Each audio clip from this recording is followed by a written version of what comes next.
Can we have quiet, please? Okay, I'm calling this meeting to order. The Office of Planning and Development. This is the Ascension Parish Planning Commission meeting for July the 8th, 2026. We are in the Ascension Parish Courthouse, 607 East Worthy Road, Gonzales, in the council chambers.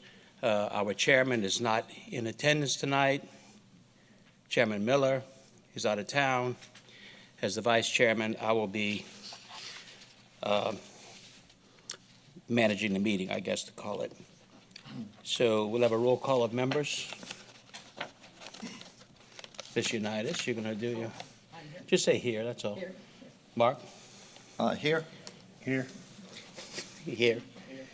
And Commissioner Miller is not in attendance. Pledge of Allegiance, Mr. Marshall. Pledge allegiance to the flag of the United States of America and to the republic for which it stands, one nation, under God, indivisible, with liberty and justice for all. Introduction of staff. Stacy Webb, Recording Secretary for the Planning Commission. Jerry Carey, Information Technology, Parish of Ascension. Kenneth Dupatti, Legal. Eric Poche, Director of Planning and Development. Sean Chereau, Engineering Review Agency. Lance Brock, zoning official. Okay, the chairman's comments. I don't have many comments at the beginning of the meeting. I will have some additional comments before we take up the item number 12. Anyone that's going to wish to speak on any of the agenda items, please see Miss Stacy and fill out a card with your name. And when we get to the public hearing on that item, she will call your name to come up and speak. When you come up to speak, I'd like you to introduce yourself and give your address, please. Staff report. Thank you, Mr. Chairman. As you can see, your normal subdivision status report for July in front of you. If there's any questions about anything, I'd be happy to answer them. Any questions, commissioners? No questions. Okay, next item is going to be our engineering staff report. There's no report this evening. Thank you. Got to that quick. Minutes. Any discussion, any motions on the minutes of the last meeting? Motion to approve the minutes of June 10th, 2026 by Commissioner Jones, second by Mr. Villa. Any discussion? Cast your votes, please. All in favor? Aye. Okay, the next item on our agenda is this is the consent agenda, item 10. There are two items on the consent agenda. Does anyone wish to remove an item from the consent agenda? No. Okay, do we have a motion on the consent agenda? Motion to approve. Motion to approve of Commissioner Villa, second by Commissioner Unitas. Any discussion? Let's cast your votes, please. We'll do a voice vote. All those in favor? Aye. Aye. It passes. No one opposed. Again, Commissioner Miller's not in attendance. Next item is item 11. These will be public hearings to approve or deny the following family petitions. 11A is Dwayne A. Pack property, lot B2B1, B2B2, B2B3, and it's by Earls and Associates. Welcome. Good evening, James Fagg, representing the Pack family on the following family petition, asking the commission for approval. Thank you. Okay, this is a public hearing on the Dwayne A. Pack property, lot B2B1, B2B2, B2B3. Anyone wishing to address the commission on this item? Yes. Okay, thank you. Alundra Williams.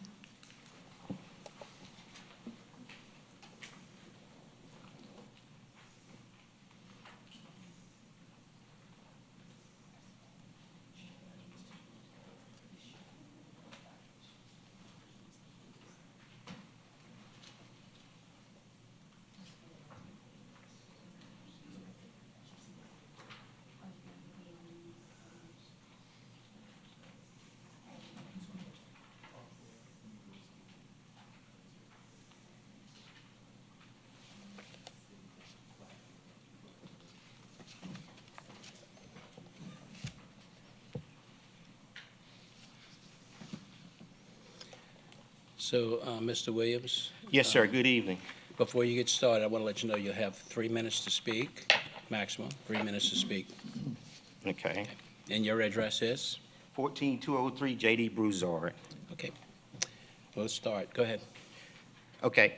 My understanding is that that they want to subdivide the property across the street from us. I live directly across at 14203 J.D. Broussard Road.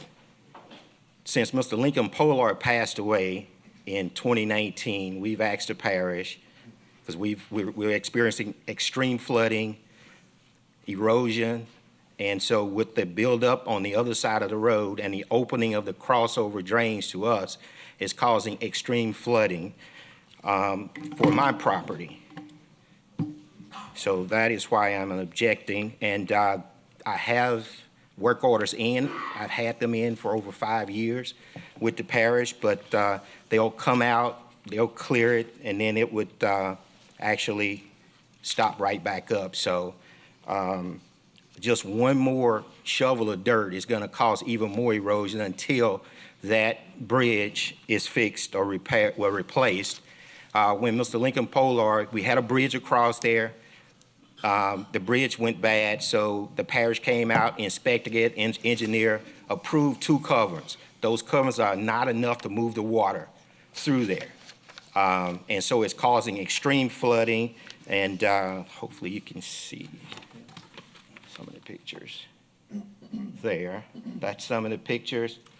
It's even gone into my shop, my shed. This is the part of the cover right here.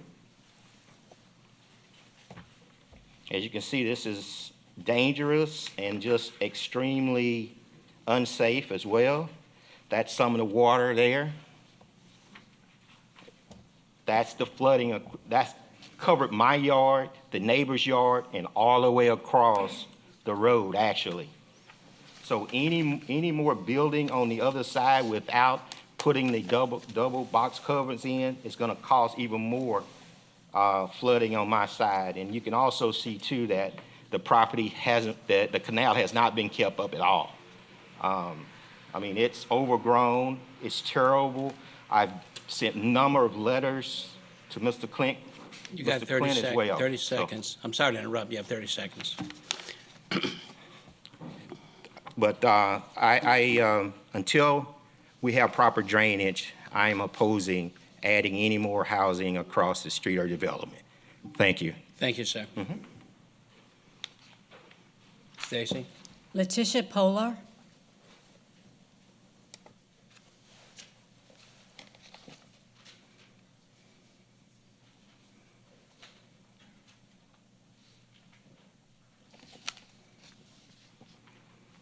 Good evening, Letitia Polar, 14205 J.D. Broussard Road, Gonzales, Louisiana.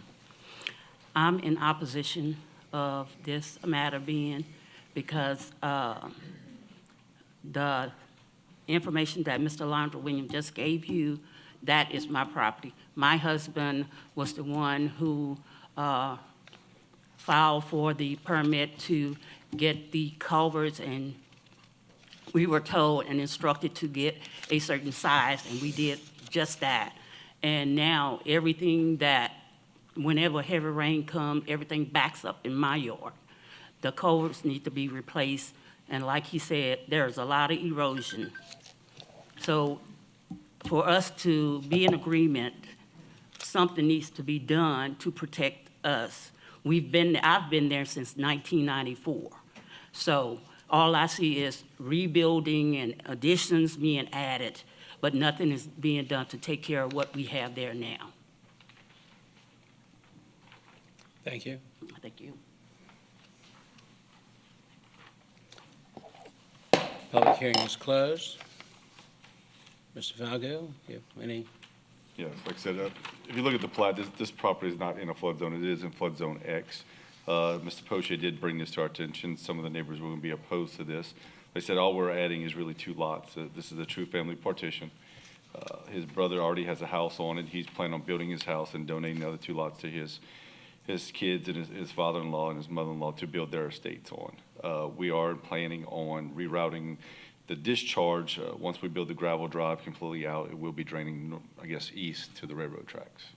So we're not going to be pushing any more water west, like I said, but this property is not in a flood zone. So it sounds like the problem they're having is on the west side of J.D. Broussard Road. Okay. Mr. Poche, anything from the department? No, sir. What Mr. Falgout said is correct. The main reason he's doing it right now is because he doesn't want to encumber his home that he's fixing to build. He doesn't want to encumber the entire property with the mortgage. Commissioners, any discussion, a motion, anything? Mr. Villa? Sorry. The gentleman, sir, you said you have spoken to the parish, put in multiple orders with DPW, I'm assuming? when you had- Mr. Lincoln Pollard. Could you come to the dais, or the lectern? Yes, sir.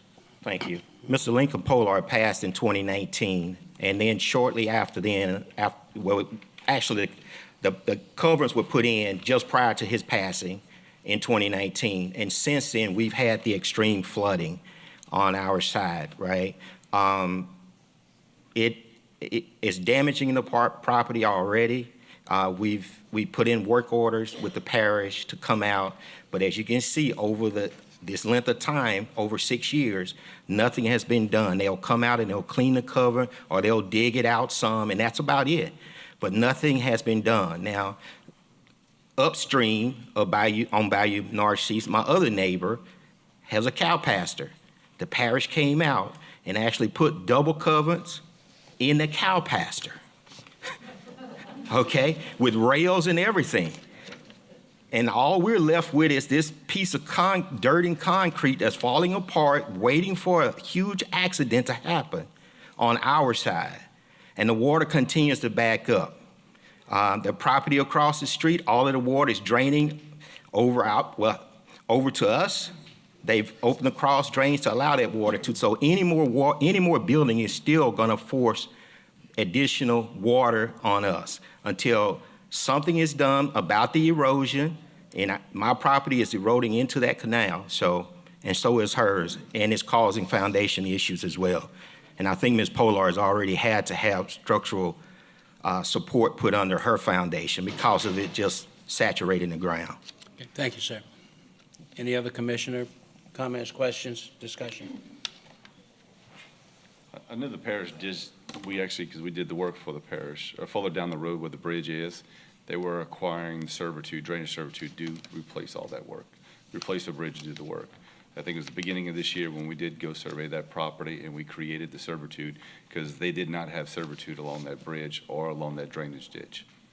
So that was definitely, they couldn't go dig it because they didn't have the servitude. So they have servitude now, you're saying? If they we wanna come produced do a servitude map for them to go acquire the servitude from the landowner so they could start the work. And we're talking further south down the road. This property's probably, I would record, half a mile north of where the bridges are that are south of the property. The bridges are closer to 621. This is roughly half a mile north of 621's property. Like I said, we're going to be rerouting this water to the to railroad tracks where this house is going to be anyway. Okay. Thank you, Mr. Scheckstein. My question is, this is just, all we're doing is just subdividing the land. When he goes to, or the family, whatever, they go to build, don't they have to provide their own drainage studies or anything like that and have any type of mitigation? They got to get their all through the approval process of the parish to build their house. So there is another safeguard that can be checked down the line. Is that correct? Okay. Any other discussion? Mark, did you have another comment? Wade? Yeah. Okay, any other discussion? Do we have a motion? Is anyone going to do anything? I'll make a motion to approve. Motion by Mr. Scheckstein to approve. Do we have a second? I'll ask again. Do we have a second? Okay, that motion dies for a lack of second. Do we have any other motion? We have to do something. Mr. Villa. So is this to staff, is this the first time you're hearing about this gentleman's issue? Yes, I mean, typically drainage issues that are upstream of projects are discussed when someone is doing earthwork or something like that. This being a division of property is not connected to a building permit at this time, and so that's generally not addressed at this time.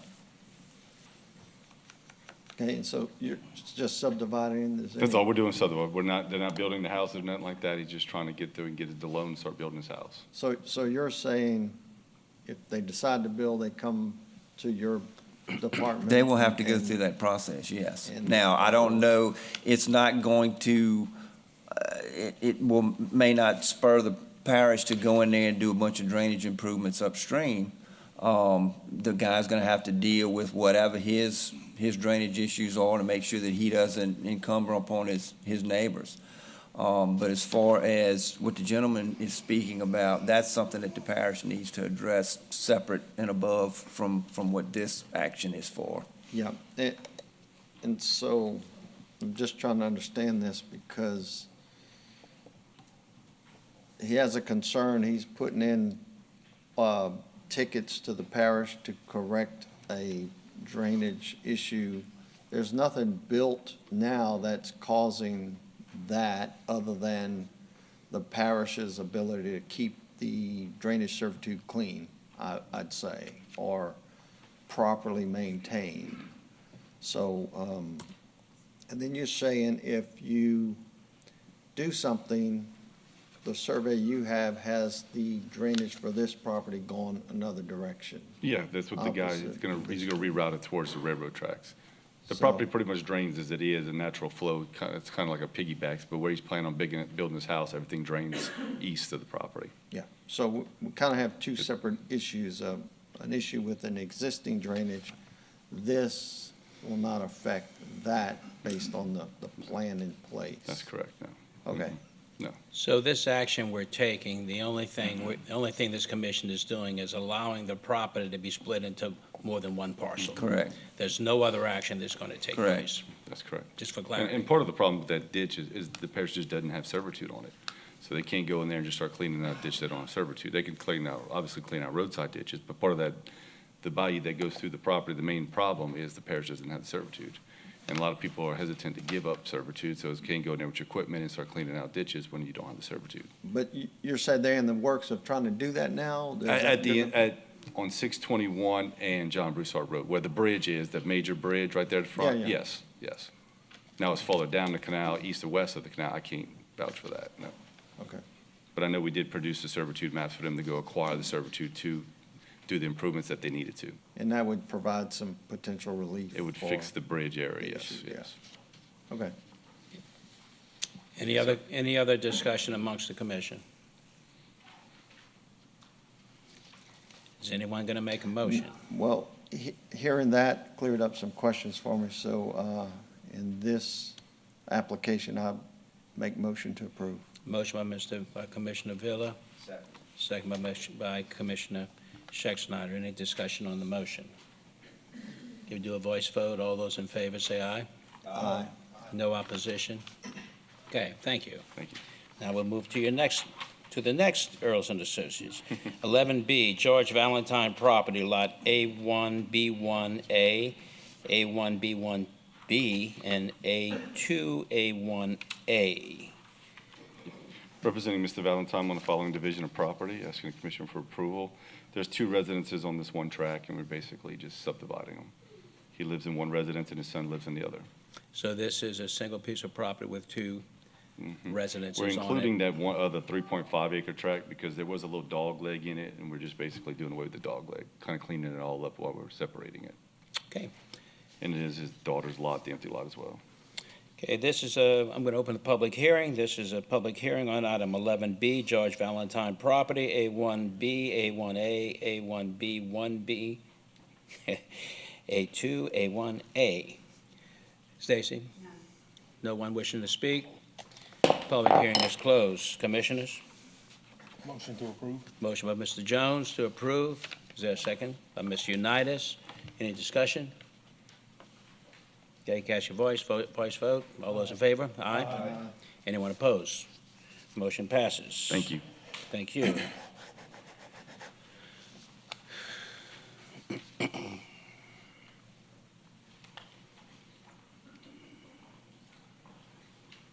Okay, the next item on the agenda is going to be 11C. That is Benton Frederick Estate, Lot 2E1A and 2E1B, McLean Taylor.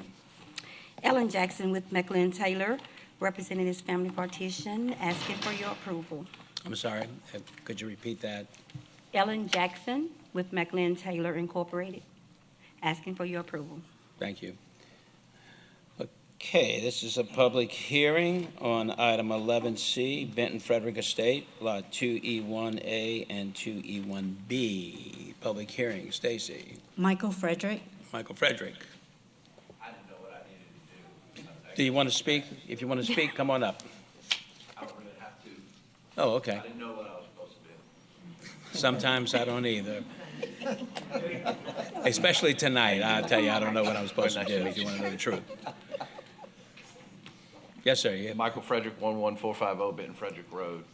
We are submitting an application, I guess. It's an application. Okay. To do a family partition.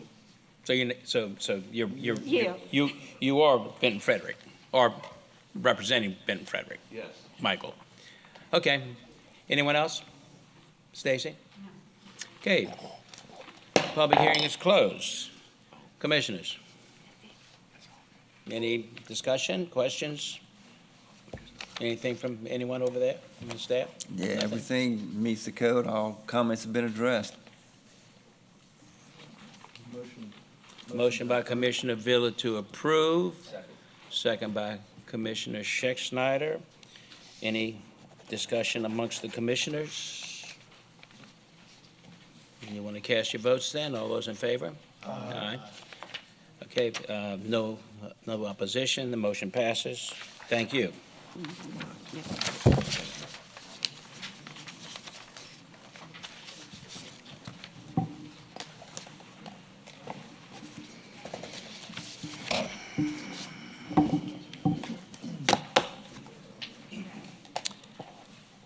Okay, the next item on the agenda is a public hearing to approve or deny the following preliminary plat, Harvest Fields, that's MR Engineering. Before we get started on this item, I want to clarify something.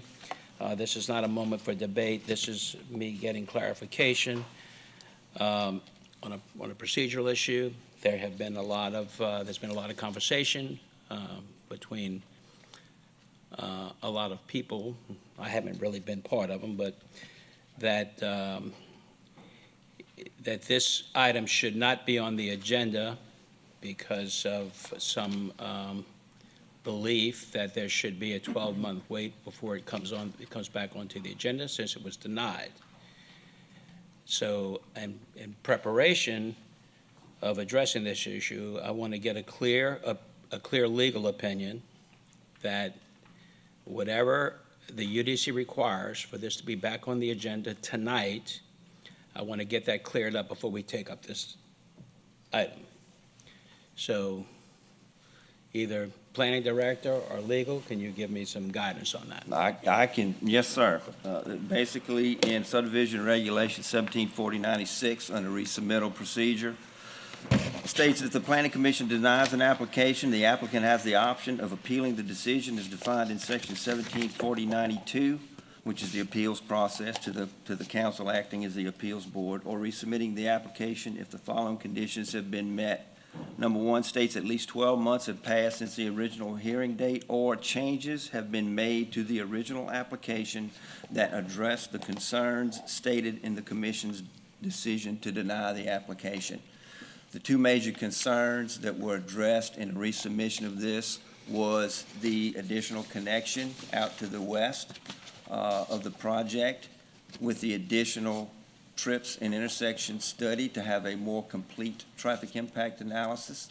And the second item being there was a lot of concern about the densities and the number of units that would be allowed and so on and so forth. And so they went back through and did the traffic study to include all the additional counts in the intersections as was scoped by staff and Transportation Department.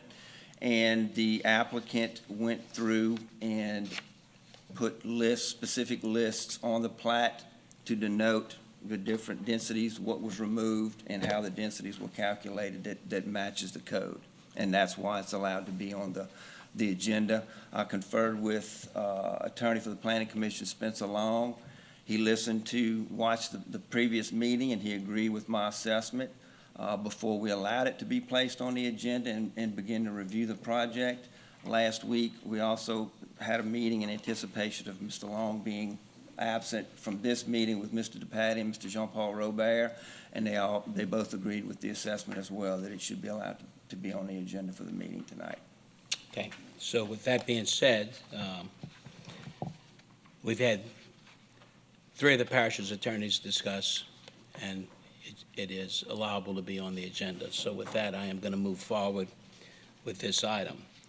This is going to be a public hearing to approve or deny the following preliminary plat, Harvest Fields, Seymour Engineering and Survey. And before we start, Commission, I have a few things that I want to lay out. And one is that I understand 2 commissioners will be abstaining. And I need you to state that you're abstaining and the reason for your abstention. Mr. Jones. I'll be abstaining due to It's Mike, it was his microphone. Can y'all adjust your microphones too? Because we have a lot of people, I think the volume is a little bit different. Can you hear me? You have to move your mic towards you and really project it to your microphone. I know we typically don't have to do that, but tonight we do. Okay, thank you. I'll be abstaining due to a relative owning the land. Mr. Scheckschneider. I will be abstaining tonight due to having a business contract with a third party that involves the current landowner. Okay, so we'll have 2 abstentions, and we have 1 commissioner that's absent. So for clarity, we are required to act on this issue tonight based on timelines that are enshrined in law. For the public, if you wish to speak, as I mentioned on the previous, and I saw there was a long line by Ms. Webb. She was very, very popular tonight, but if you wish to speak, please go fill out a card.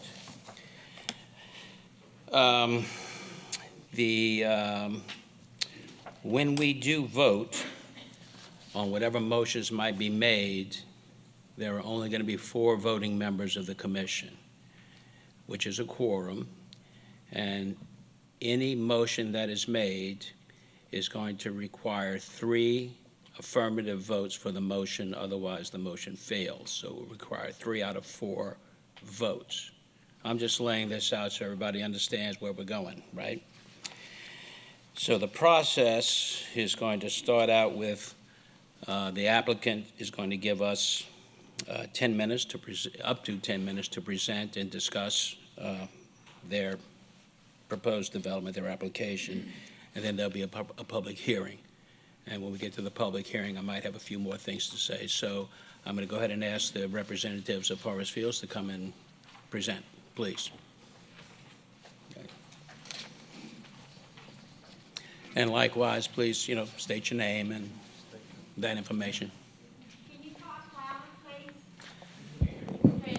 You can't hear me either? No. Okay. All right, I'll try to speak a lot louder. Thank you, but I might start yelling. Don't get upset. Sir? Good evening. My name is Tom Easterly. My address is 10214 Jefferson Highway, and I'm here to speak on Harvest Fields tonight on behalf of the applicant. This is a project that I think is well known in many respects to the commission, the planning staff, and obviously there's a big turnout tonight. I've reviewed all the staff documentation, the engineering reports, all the study information, the Unified Development Code, and I'm confident that it meets all the criteria, meets all the conditions, It does not request a zoning change. It does not request a variance of any kind, and it meets all the conditions and requirements in the Unified Development Code. According to the staff documentation, all comments have been addressed. In our view, what that means is that it's a use by right development. There are a couple of questions that are present in the staff reporting documentation, in particular relative to traffic. If you dig deep into the traffic data, the Harvest Fields subdivision as proposed will account for, at peak traffic times, 8 out of 1,078 trips. That's less than 1%. According to the staff's evaluation, it will not have a substantial impact on the surrounding traffic intersections.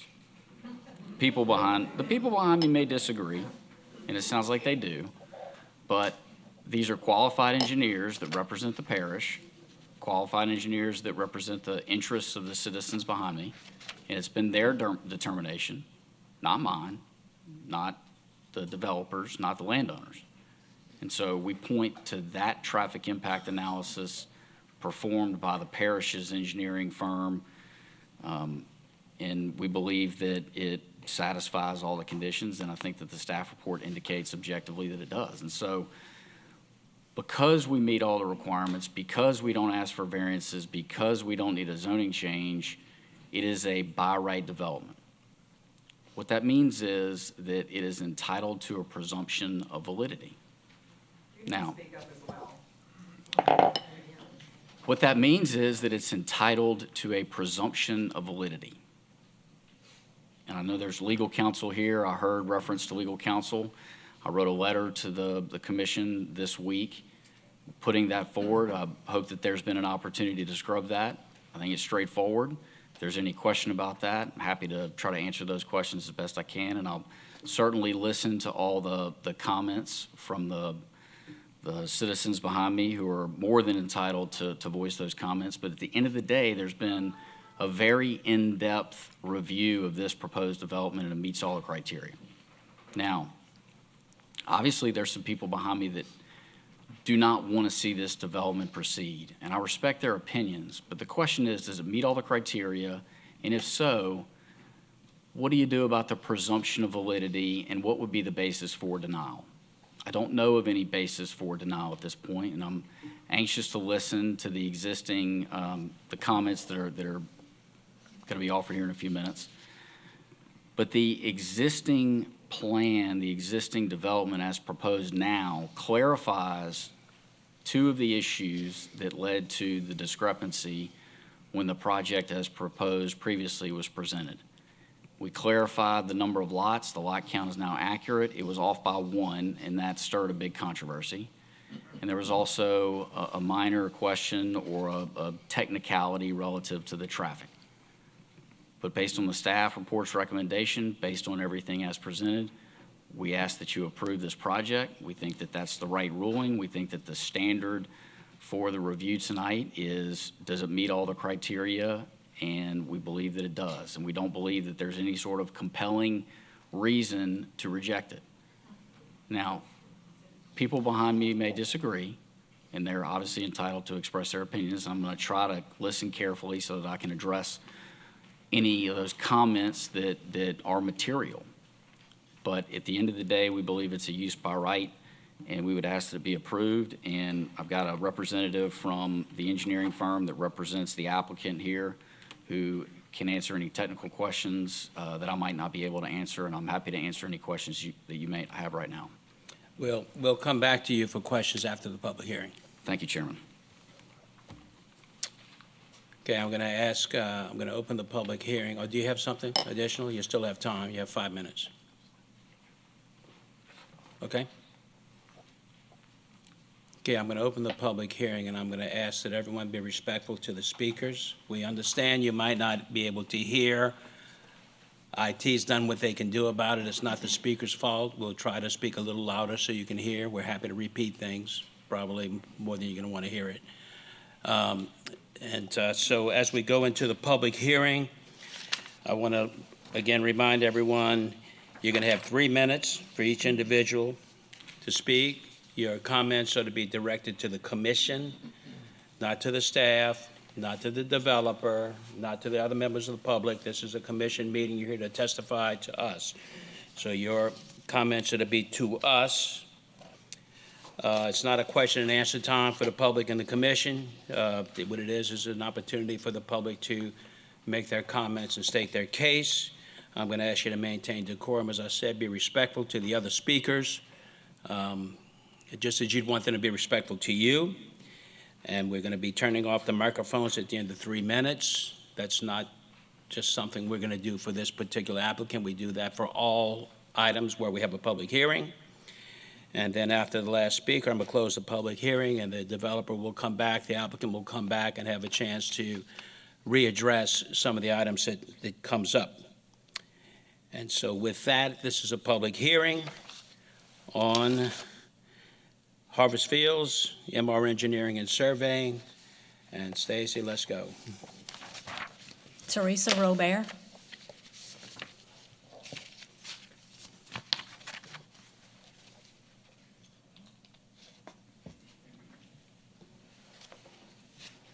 Is there a Miss Teresa Robert? Okay, next speaker. Denise Drago.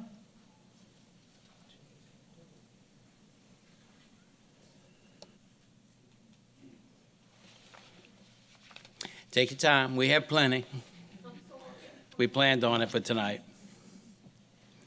I have a handout for all of you. Can I wait just a second till he gets there? Yeah, give yeah, it to sure. you? You just wait. Yeah. Okay. I'll Thank give you you a so couple much. extra seconds for that. And you want that to come to all the commissioners? Yes, sir. Okay. I have one for each of you.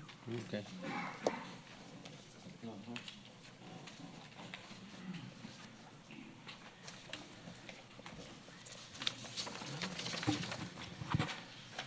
For you. And these are not going to go to the two commissioners that are abstaining. These are not, we're not going to give these to the commissioners who are abstaining. Because they're abstaining, so they don't get a copy. Oh, they're not here. The members who are not voting because they have a conflict Oh, yes, sir. will Yes, not sir. get this information. Yes, sir. Yes, Okay. sir. I'm sorry. I didn't understand what you were talking about. It's okay. Okay. Get it. Hi, my name is Denise Drago, and what you've just been handed is, from what I was told, the latest traffic impact analysis, TIA, that's up, that the parish has, and also the advice I got was there's two things between shall and should. Should means you got a little easeway and you can kind of do it. Shall means it's law. It's our law in Ascension Parish. From this, I would like to read the highlighted areas. You can read the rest of it. But it says, the parish shall have the authority to require mitigation improvements based on the result of the TIA. Such mitigation costs shall be financial responsibility of the applicant. That comes from 174060, number one. Number two, under the same thing, it says, in case where the existing level of service, LOS, is D, the required mitigating improvements shall improve all approaches, legs, and elements within the development area to an LOS of D or better. I think in the application, there are some Ds and below and Fs, and it doesn't matter if they were there before. This is our law, and it says the applicant shall be responsible to fix them. The last meeting that they had on this, they talked about field and zone X. And if they're in zone X, they can bring in as much field as they want. You call the parish and say, hey, who's mitigating how much? And you're told, we don't have anybody to go check. We don't have manpower to go check. That's why Delone Estates is 3 feet higher than Longwood. Yeah, There's pictures of their muddy clay draining all over Longwood and into our ponds. There's a lot of things, but, you know, if you read their impact study, there's places where they weren't even checked. You have 30 seconds, 30 seconds. Oh, okay. There's intersections that directly correspond to it that were not checked at all, which makes their impact study, to me, invalid. And you can't, I mean, they're right there by it. The subdivision is right there, so I think it should be checked.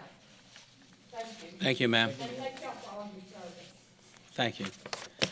Susan Jordan.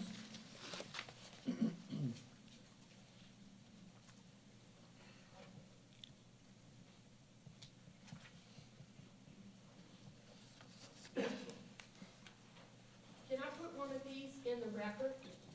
Here for the lady, that's a question. You can go ahead, please. Okay, thank you.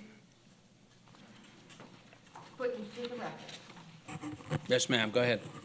Okay, you want me to say my name first? Yes, ma'am, your name and address. Susan Jordan, 16347 Highway 931, Prairieville, Louisiana. Okay. My name is Susan Jordan. I'm a resident of Ascension Parish, a former teacher and principal of Ascension Schools, living on land homesteaded by my great-great-grandfather. I am urging you to deny the Harvest Fields lot preliminary plat, not just because of the traffic impact analysis, but also because of the impact of adding the new students from Harvest Fields subdivision, and they will have an impact on Sugar Mill, Galvez Middle, and Prairieville High. Sugar Mill Primary opened in 2021 with 450 students last school year. Last school year, they had already accelerated to 585 students. Recently, T buildings have been moved onto the Sugar Mill property and will have to be placed where students currently practice soccer and have recess to be inside the safety fences. Adding Harvest Fields will add more students to Sugar Mill. Those who travel Germany Road already know about the traffic congestion from the school and the school buses and the carpool line and the residents trying to get to work. Prairieville High School opened in 2024 with 1,377 students and in 25 had 1,773. Harvest Fields, if approved, will further add to a fast-growing high school.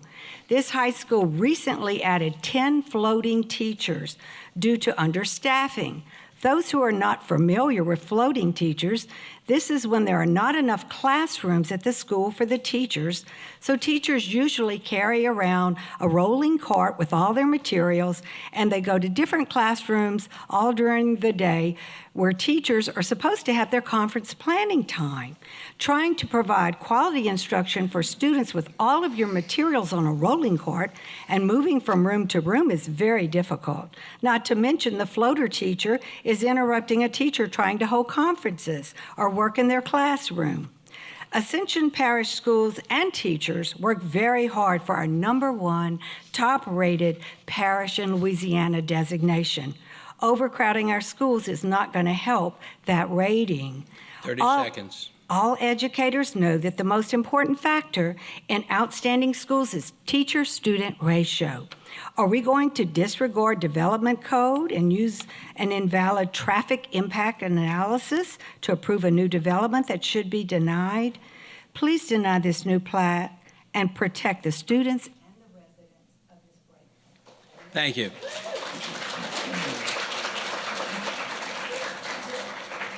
Ms. Webb? Mark Wilson.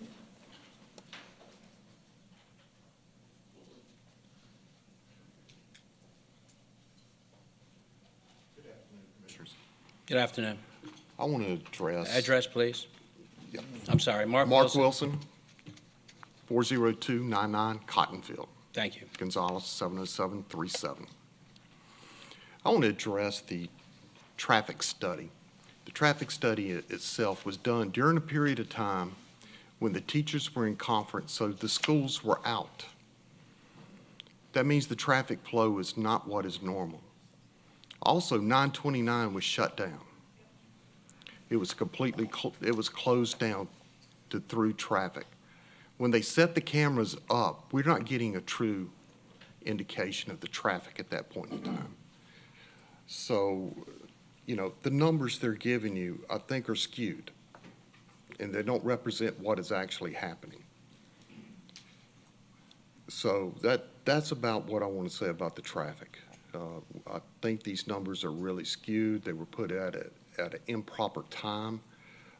They were building a cul-de-sac, and I think that was mentioned, that was supposed to help the traffic. Well, the cul-de-sac appears to have been canceled. It's not there. It's not there anymore. Please, y'all are having trouble hearing. It's very important that we hear. Thank you. But anyway, that's it. I appreciate it. Thank you. Thank you, sir.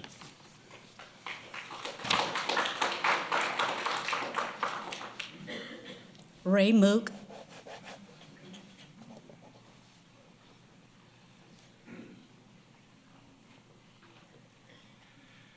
Good evening, everyone. My name is Ray Mook, address 40201 Woodland Avenue,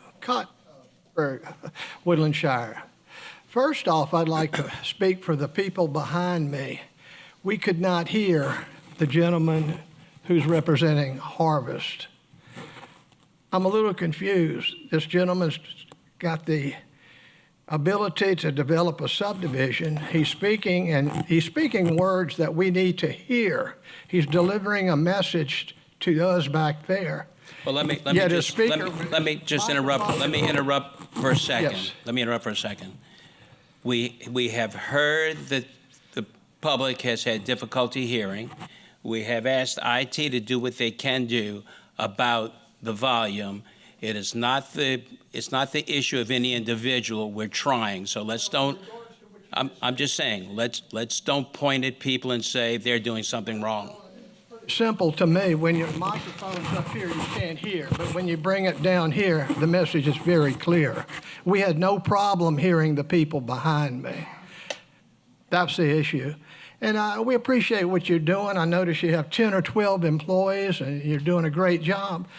Just a suggestion, if you could take one of your people back there to put them in the back of the room where they could monitor the sound level, because too many of my friends were too shy to reach up and say we cannot hear the message that's very important for us to hear from the developer. Okay, well, I just wanted to mention infrastructure again, and I was going to bring up about the schools being overflowed. The crowding, the infrastructure on the education standpoint, and then we had the safety issue, and it appears that we had possibly a flawed traffic study done, because like they say, the schools were out, and 929 was shut down at Daigle Road. I traveled that all the time. I had to go around it, and it looked like a ghost town there. There was very few cars. Again, if it could be addressed, to have people speaking to the microphone instead of having it up here, the people in the back could hear better. And thank you very much for your time. Okay, thank you. Before the next speaker, I'm going to ask, is there anything, should we take a recess while you play with the equipment? I don't think it's necessary. The mics are adjusted for the meeting. Anything else would probably blow us out. So I think that the individual is correct. We need to speak into the mics and project a little bit more. It hasn't been out, so it's certain individuals, they have to speak into the mic. Okay. Yes, sir. Thank you. But if we need to revisit, we certainly can. Thank you. Okay. I know you will. Yep. You're very good at what you do. Yep. Ms. Webb, next. Brenda Whitney.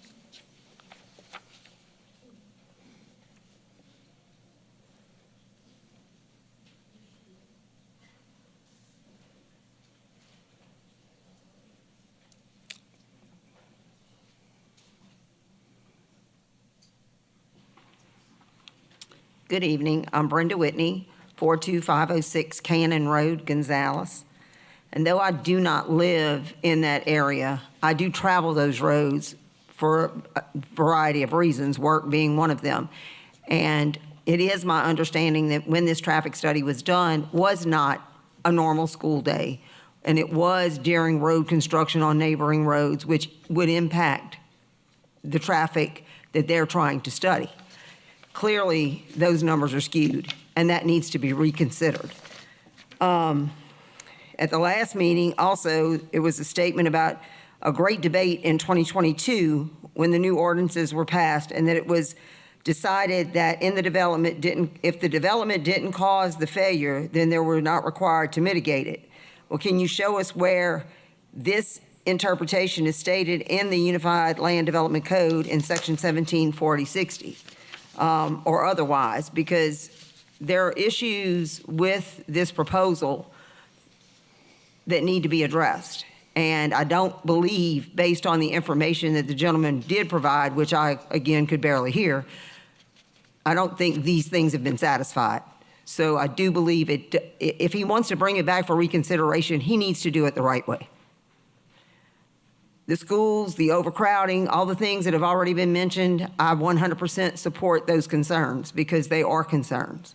I go into the schools with my job. I see the issues, the overcrowding, it's just ridiculous. I know that's not something that's part of the Land Development Code. I've argued that point prior to the moratorium, that school boards need to be included in these discussions because it does impact our schools. And that's something that needs to be readdressed. Thank you. Thank you, ma'am.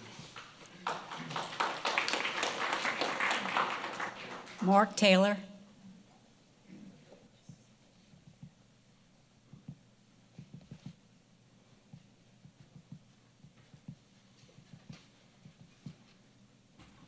Need my address?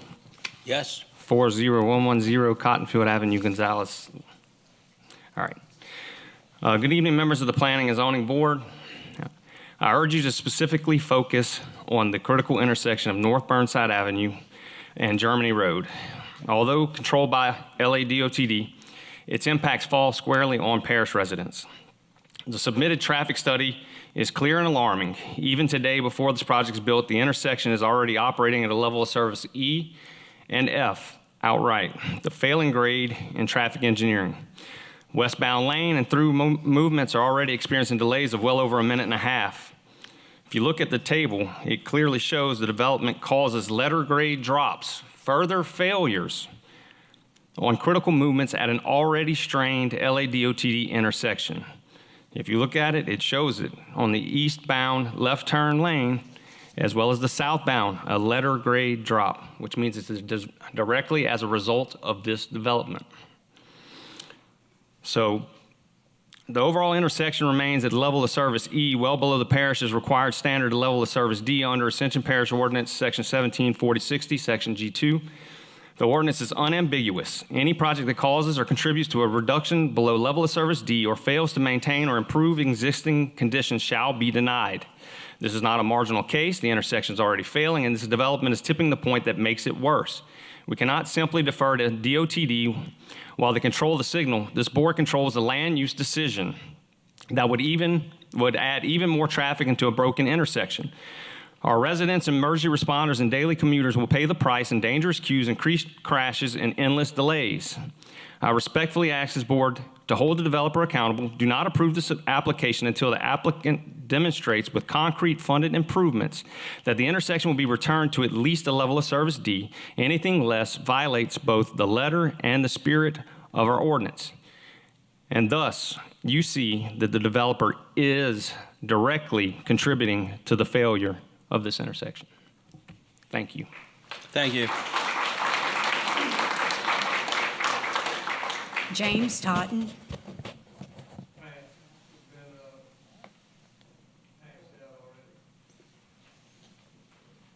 Cheryl Totten.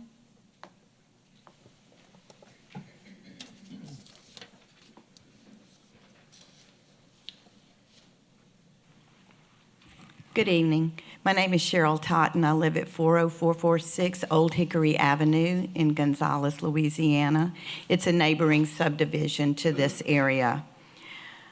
One of the things that I appreciate most about Ascension Parish is that every neighborhood has its own character. Some neighborhoods have large lots, and some are smaller, some are newer, and some have been here for generations. Our unified our Unified Land Development Code recognizes that those differences do matter. That's why Section 17-405 directs this commission to consider whether a proposed subdivision is compatible with the surrounding development, and Appendix 3 points us to the master plan for guidance.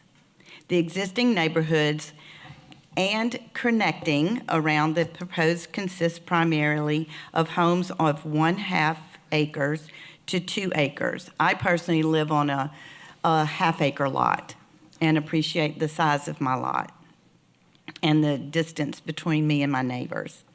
The existing Harvest Fields proposes approximately 50-foot lots with a direct connection into those established neighborhoods. To me, this isn't simply a question of density, it's a question of compatibility. The master plan encourages transition to respect the neighborhoods already in place. I am not opposed to progress. I support reasonable growth and follow the vision of the parish established through its master plan. If part of the master plan has been overlooked or ignored, it isn't a reason to continue overlooking them. It is a reason to begin honoring them today. The master plan was created to guide responsible growth, protect infrastructure, and safeguard the people who call this parish home. Tonight, you have the opportunity to honor that vision through your leadership. I respectfully ask you to uphold and inherit the master plan and deny this subdivision. Thank you so much. Thank you. Rowan Taylor.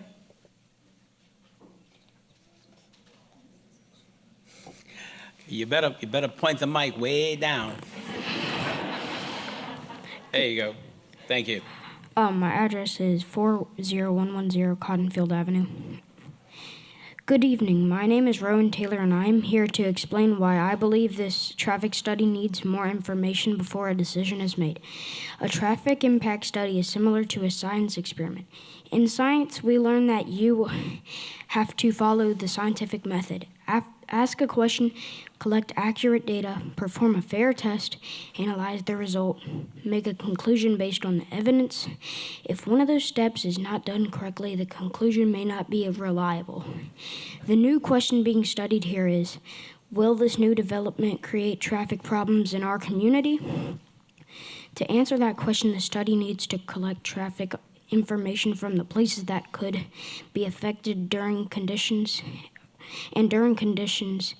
that represent normal traffic. The study originally looked at certain intersections. Later, more intersections were added because the traffic network was larger than first thought.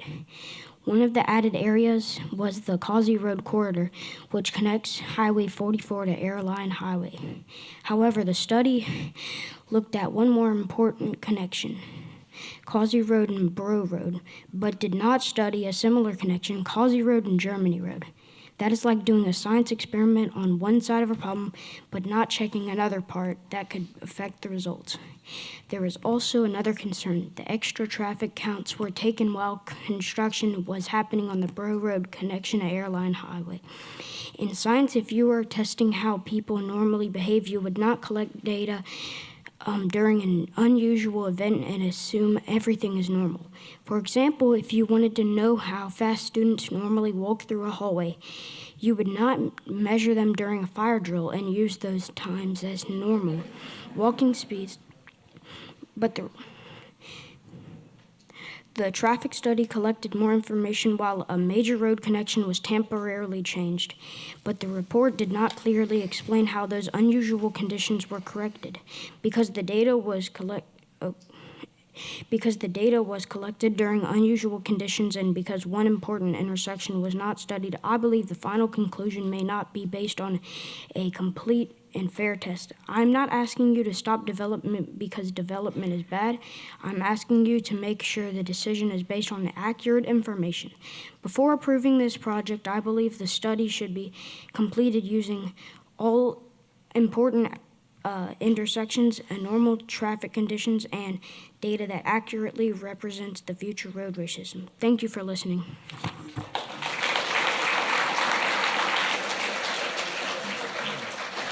Amanda Taylor.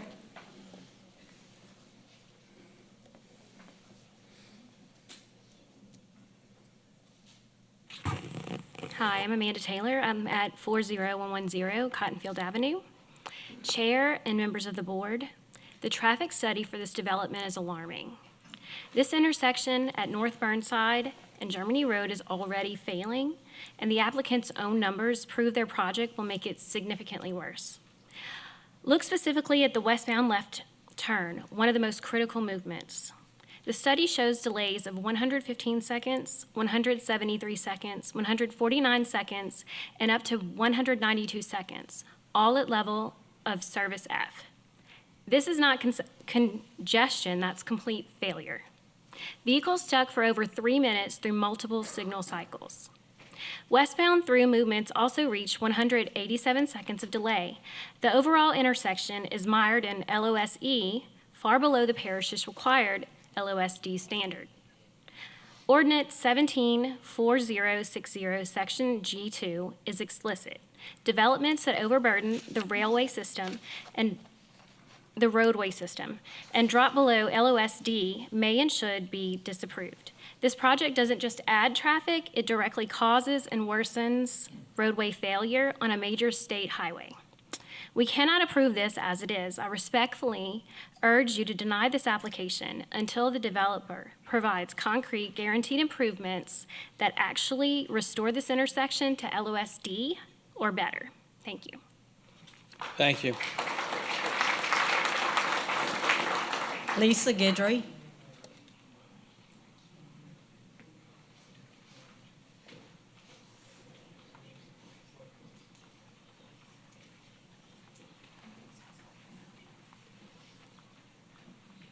Good evening, Commission. My name is Lisa Gibb.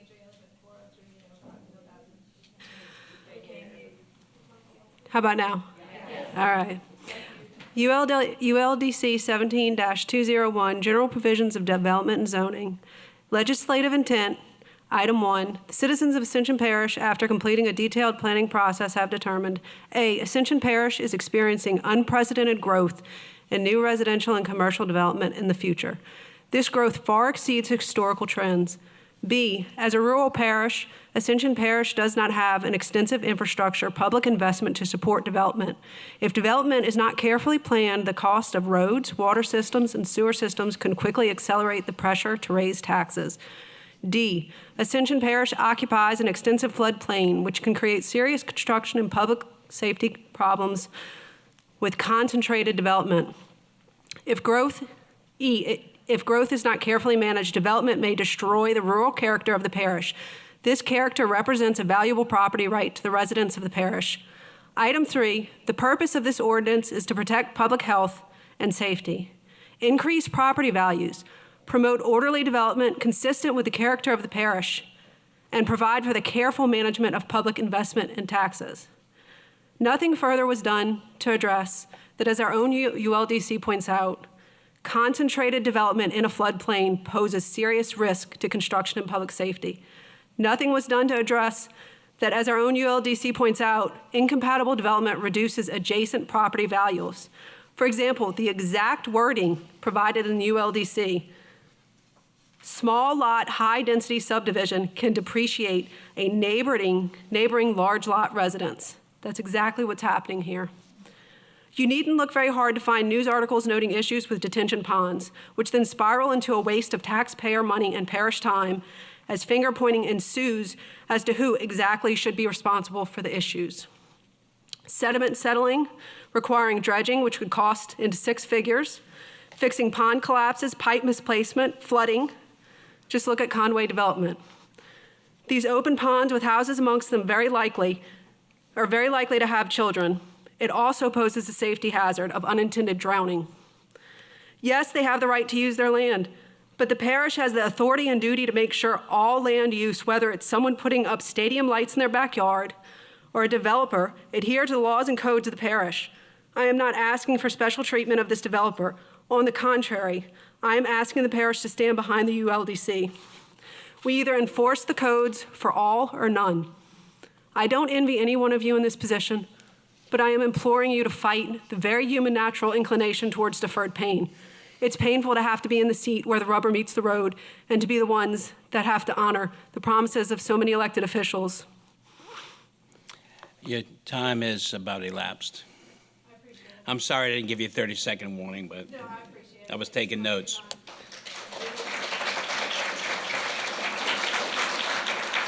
William Guidry.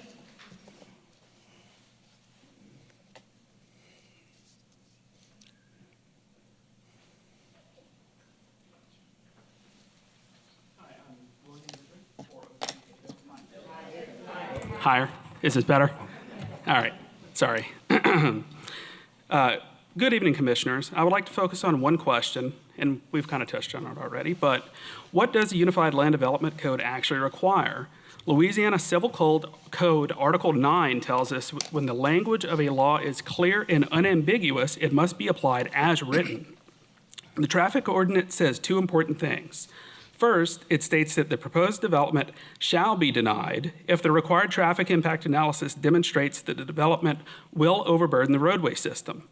Second, it specifically addresses the intersections that are already operating below level service D. It says, quote, in the case where the existing level of service is below D, the required mitigating improvements shall improve those intersections to a level D or better.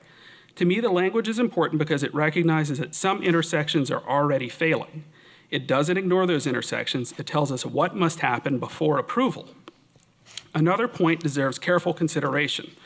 The traffic review notes that several existing deficiencies are expected to be addressed through future parish roadway projects, but the ordinance speaks in terms of required mitigation, not hoped-for improvements.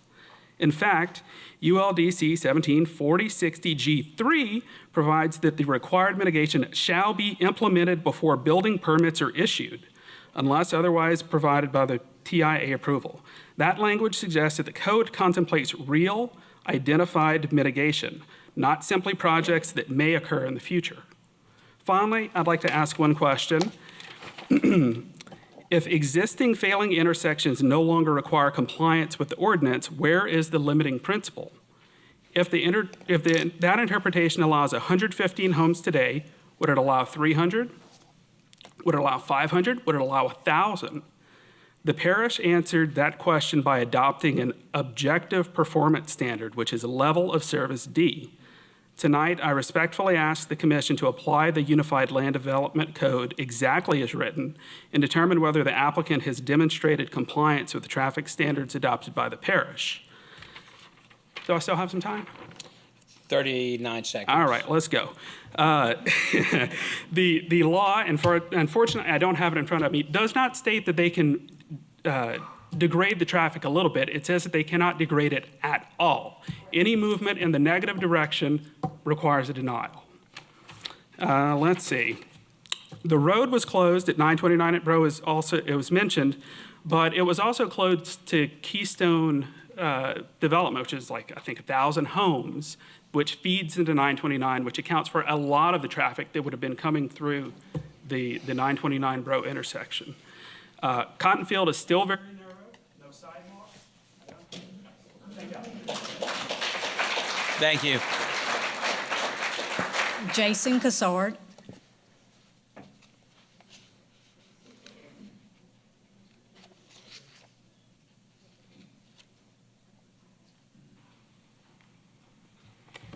Good afternoon, Jason Cassard, 40229 Cottonfield Avenue. I just want to say that for this development to go through, they have to make the tie-in to cotton fields. So it's an exploitation of our subdivision for the developer and the landowner to make their money. If they don't, it's 50 lots. That's where they're capped at because they have one exit. If this tie-in goes to cotton fields, now they can run up to 115. So where does that fall out for us? I haven't seen anything in their plans to do anything for our infrastructure in our subdivision. No sidewalks, wire on our roads being brought up to the standards of the new roads that are connect to our subdivision. Same thing for Cherie and Woodland, why there are no sidewalks planned for those streets, because those people will be impacted as well. You know, I just feel like if this goes through, I know some of the council members want to do interconnectivity for whatever belief they have that someone can run to the grocery store by cutting through a bunch of roads. It's never really personally bothered me to go 3 minutes to Ralph's to get groceries. If we're going to do this interconnectivity, there needs to be standards to be brought up in the older existing subdivisions to like new, like the connecting one that is being built. Also, as Bill had said, traffic at Merritt Evans was closed off for the bridge. That's a 700 home keystone to Galvez. So the Merritt Evans at 44 impact study would have been decreased, as well as the Causey Road at Bro Road would have been decreased. I have questions around the ponds that are in the flood zone.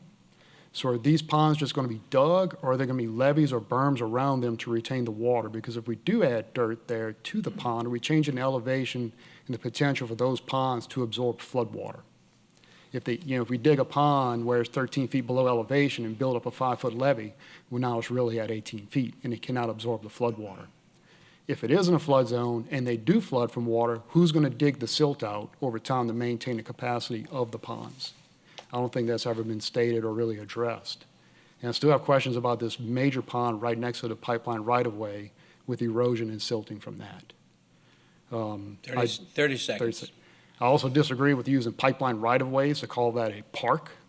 When I ride around and look at pipelines going through woods or pipelines in fields, they don't look like parks to me. Ascension Parish has 16 parks. I rode by one today. It has trees. It has a pavilion, restrooms, playground sets. It's not just an open field saying this is the park of Modest or wherever it is. That's really my plea, is that if we're going to connect, we need to upgrade those facilities for those people as well that have been there. Thank you. Thank you.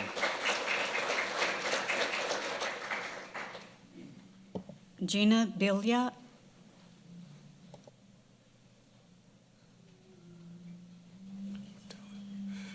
Chair, on the right side of the lectern is the timer for anyone who is speaking. So when you guys come up, if you guys look at the right side of the screen that shows where you are, there's your timer. So you can see it in real time where you are, okay? I just wanted to share that. Okay. Thank you. Can y'all hear me? Awesome. Good evening. My name is Gina Billiard. I live at 40064 Cottonfield Avenue. This is my son, Sebastian. He's 8 years old. Like many parents in Ascension Parish, I care about good schools, which is one of the main reasons why my husband and I decided to move here in 2019. When I read Port of the Master Plan, I was encouraged to see that it doesn't just talk about drainage and roads. It also recognizes that schools are part of the infrastructure that has to keep pace in the growth. This is common sense. Every new neighborhood brings new families. Every new family brings new students, usually. The master plan encourages the parish to coordinate residential growth with educational facilities because those decisions affect families for decades. I don't think this was ever done. Sugarmere Elementary is still a relatively new school. It's about 6 years old, yet is already operating beyond its intended capacity. Staff has told parents, and as you drive by, you can see the portable buildings in the front of the school. They were supposed to be added this past school year. I was told by employees of Sugar Mill they are scheduled to be set up for the upcoming school year. As one lady mentioned, there was about 400 to 500 students in Sugar Mill when it opened. This current upcoming school year, there's going to be approximately 750 students attending. That is per an Ascension Parish School Board employee.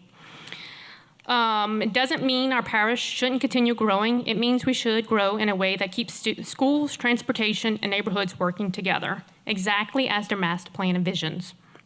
Appendix 3 tells us to use that plan. Section 17-405 tells this commission to consider it. I spoke with a couple of y'all last meeting when y'all denied it, and y'all said that this development was lacking. It had insufficient data. I believe it still does. With the traffic study, means nothing, it's invalid. Statistics can be whatever you make it to be. And this is from a biostatistician telling me this. So as you heard, I concur with all my neighbors.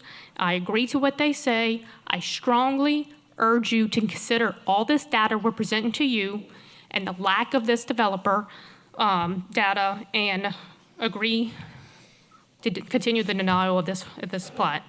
Also, I want to mention a quote I just read the other night from my Bible app. No one can do everything, but we can all do something. And as you can see, we're all doing something here tonight. Thank you.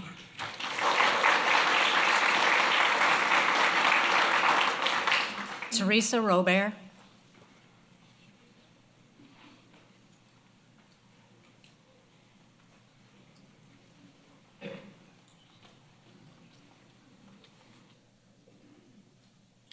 Good evening. Thank you for the opportunity to be able to speak.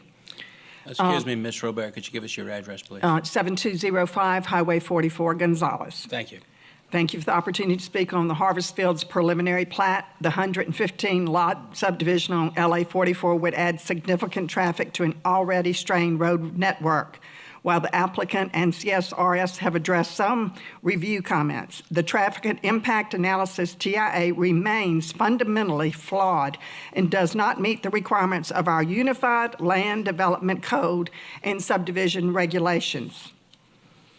First, the study is incomplete and invalid. It failed to analyze the Germany Road at Bro Road intersection, which traffic from this development will reach via left turn out of Woodland Drive. ULDC TIA requirements mandate studying all relevant access intersections. This omission understates real impacts. Second, even studied intersections failed.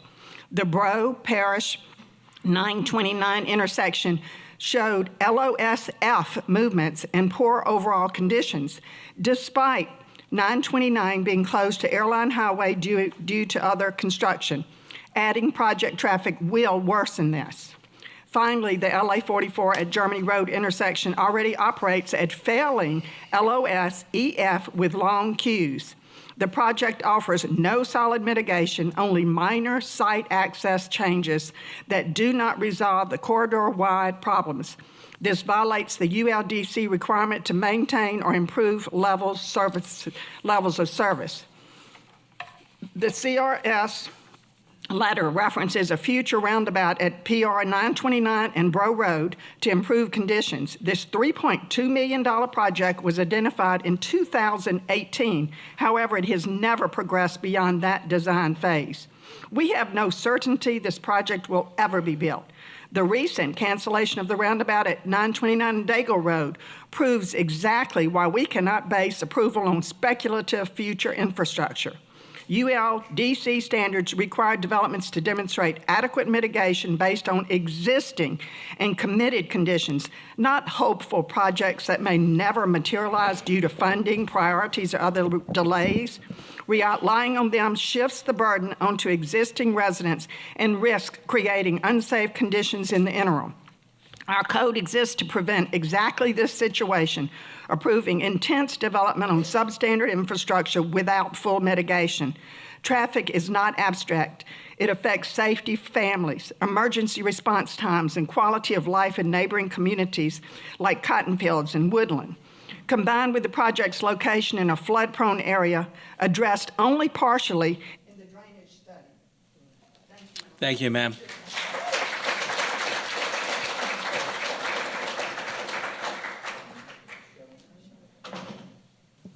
Joe Roger.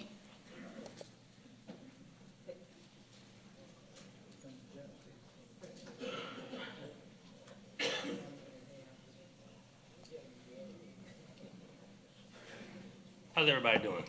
Doing well, sir. My name is Joe Roger. Everybody can hear me? Can you hear me now? Address. 40250 Cottonfield Avenue. Thank you.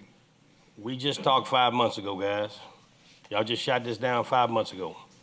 I don't know why we still standing here. Nothing's changed, it's gotten worse. I don't have no statistics. I drive the roads.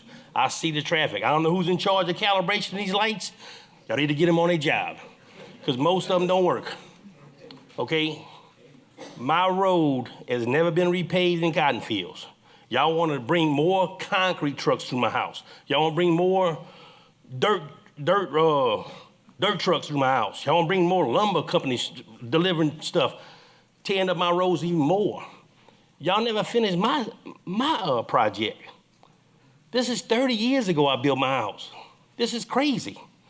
I'm sitting here talking to y'all, man. I mean, this is insane. I'm all about growth. Everybody's in here about growth. This is just insane. It's like a freaking Twilight Zone. I mean, I understand y'all position, guys. I understand, but listen to me. Y'all have to realize, these people that was on the board the last time, the young guy that was sitting right where he was at, y'all were 5 years behind in projects. What the hell happened? Y'all caught up? Y'all could have caught up in 5 years of projects. Come on, guys. All I'm asking, please think about what y'all doing. I understand it's about revenue. I understand it's about it, but we way overpopulated. I built here 37 years ago. I built my house in cotton fields. I was one of the first houses in cotton fields. I've seen probably 18 subdivisions come up around me in the last 30 years. It's really getting bad, guys. The flooding is getting horrible. The traffic is insane. We need to think about this before we keep passing all these projects, man. We really need to think about this. We all grew up here. I didn't grow up here. I've been here 37 years, though. But I can tell you this parish is way overpopulated right now.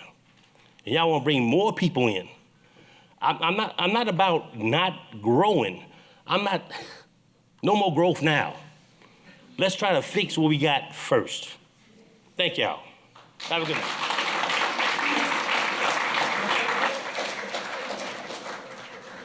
Kathy K.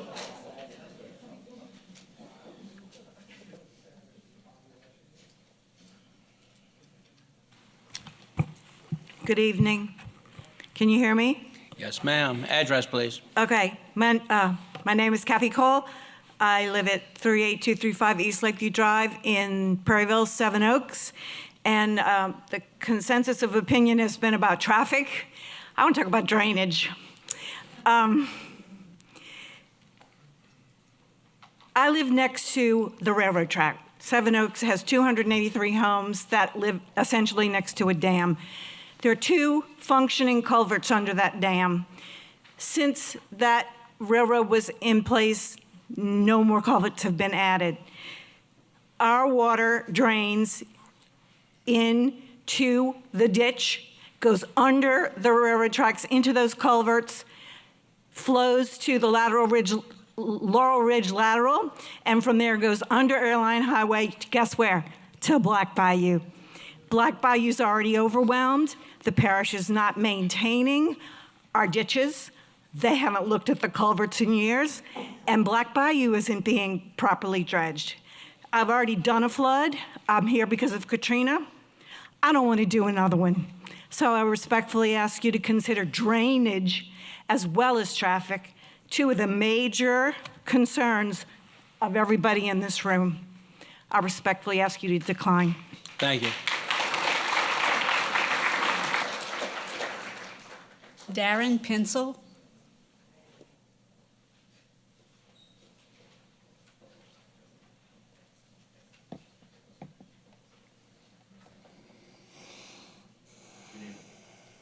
Darren Pencil, 40143 Cottonfield Avenue.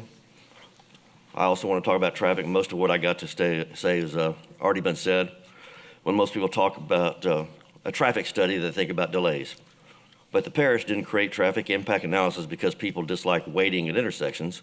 The rules exist because traffic is a public safety issue. Every additional vehicle affects emergency responders, school buses, pedestrians, families trying to get home safely. That's why our Unified Land Development Code requires a traffic impact analysis before certain developments can be moved forward. The master plan reinforces that idea by encouraging growth where transportation infrastructure can safely support additional development. Those requirements weren't adopted to make development more difficult. They were adopted to make sure development happens safely. As you review this application, I simply ask that you remember why those traffic studies exist. They're not about convenience. They're about protecting the people who use those roads every single day. For that reason, I respectfully ask you to apply the ordinance as written and deny this preliminary plat. Thank you.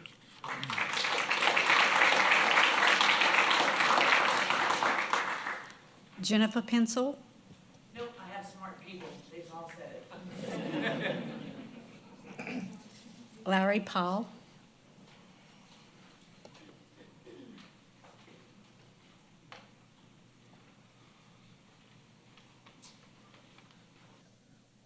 And Larry Powell, 40414 Cottonfield. I feel like we're all becoming friends here. We've been here so much now. So have the concerns that led to your unanimous decision 5 months ago, have they been addressed? I did a quick Google search. There's 1,500 to 2,000 approved residential lots being developed or marketed in Ascension Parish right now. 1,000 homes currently for sale. Why do we need 115 more? What are we gaining out of this? What public need has demonstrated the need to add this? If you unanimously decided to deny this 5 months ago because of the concerns regarding traffic, drainage, infrastructure, public health, safety, welfare, what materially changed? What? We put some tables on the graph or on the drawings. We colored it. What changed? Has the public infrastructure and services for this area improved to face the increasing demands? Do we make bigger schools? Do we make bigger roads? Did we dig ditches? Did we do anything? Have the school board pipelines and emergency been consulted? When I put up a fence, I had to hand dig the fence post. But they're gonna dig 6 to 8 feet to put a road in because the depth of the pipeline was only 18 inches in my yard. But yet we can dig 8 feet. Doesn't make sense. Have we reviewed the project or prior project history and the performance of the engineering reviewers and consultants? Look at Conway. Look at some of these other ones that have been around here. Are these the same engineers reviewing them? I respectfully ask you to uphold your previous decision. Thank you. Thank you. Jamie Powell.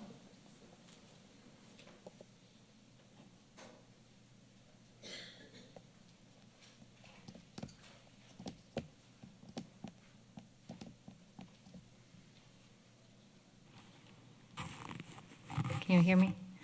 Hi, I'm Jamie Powell. I live at 40414 Cottonfield Avenue. A lot has already been addressed. My main concerns are the roads. Our roads are not up to par. I don't know if you've ever had to pull over for even an emergency vehicle driving down some of these roads. I can't half the time. We haven't widened any of them. Like, I feel bad. I want the ambulance, I want the fire truck to get to where they need to be to help someone out. And I don't know where to pull over. Not only that, if they're already failing, why aren't we taking care of it first? Why don't we take care of the people that are here? Take care of the kids that are in the schools already. Give them the education they deserve. Because if we just overcrowd them, kids are not numbers. They're people. They're our future. They deserve to be cared for and looked after. Also, the new subdivision is not compatible with ours. Like we said, we're not opposed to growth, but it has to be responsible. And if it depreciates our neighborhood, our homes, that's not looking out for our neighbors. We can't just ruin each other to make a buck. That's not getting us anywhere. I do have concern about the ponds being in a flood zone. I built my house and I moved in 2016. I watched that bayou overflow and cover a great portion of that pasture heading toward our homes. I'm not in a flood zone, but a lot of people who flooded weren't either. I don't want to create more issues for people to live a nightmare over again. I want to respect people. I want to respect their growth, and I'm asking you to deny the harvest fields as it is right now. My home is 0.85 acres.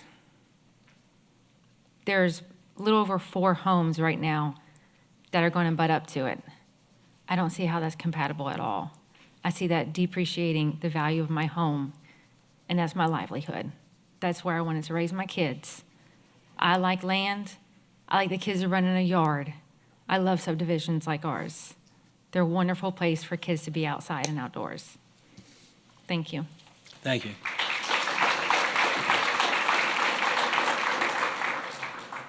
Dina Lejeune.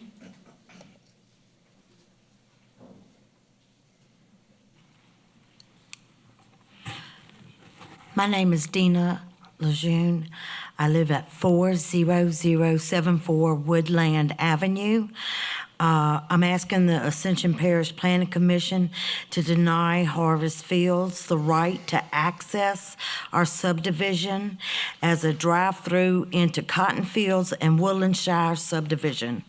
We're not against the building of the subdivision, just the connecting, using Cotton Fields and Woodland Shire as their personal cut-through.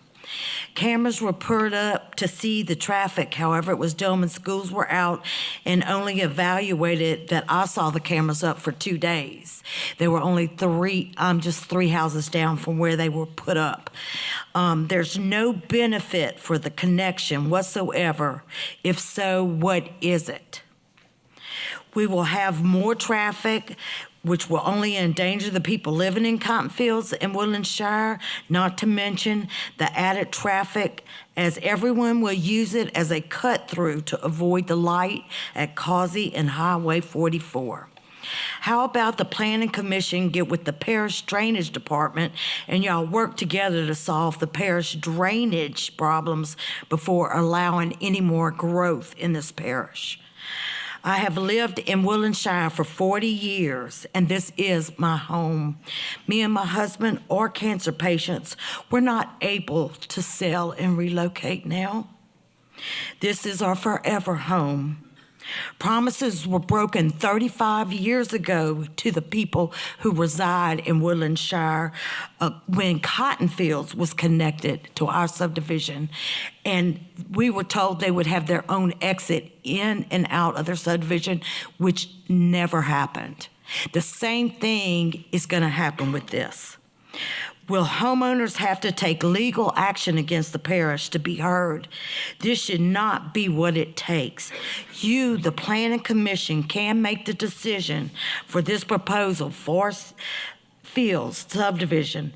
Let them build their subdivision and stand on their own. Harvest Fields should have their own entrance in and out and not connect to ours.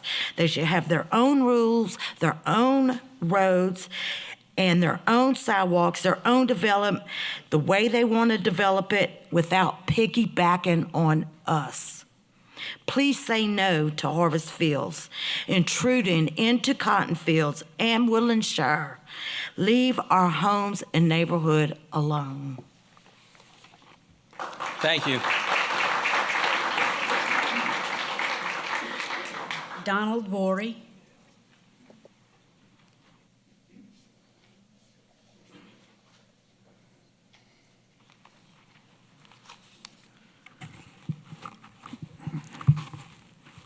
My name is Donald Borey, and I live at 40369 Cottonfield. The people that have preceded me have pretty much said most of what I was going to say, and much more eloquently than I could state it.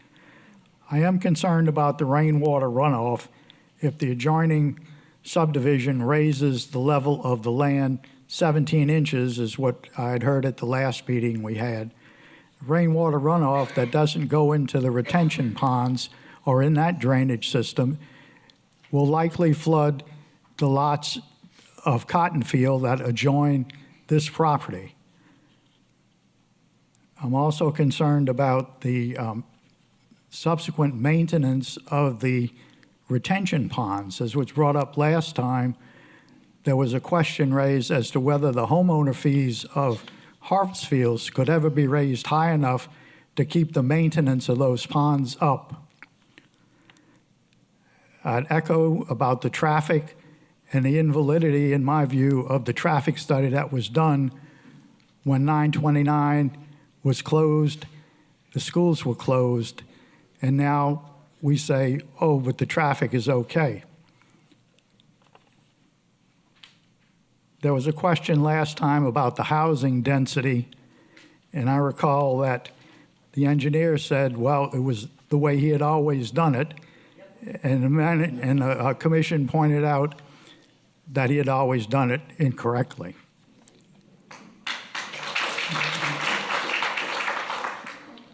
And I wonder about building homes in a known flood zone. For all these reasons, I'd ask the commission to deny this application. Thank you. John Lee.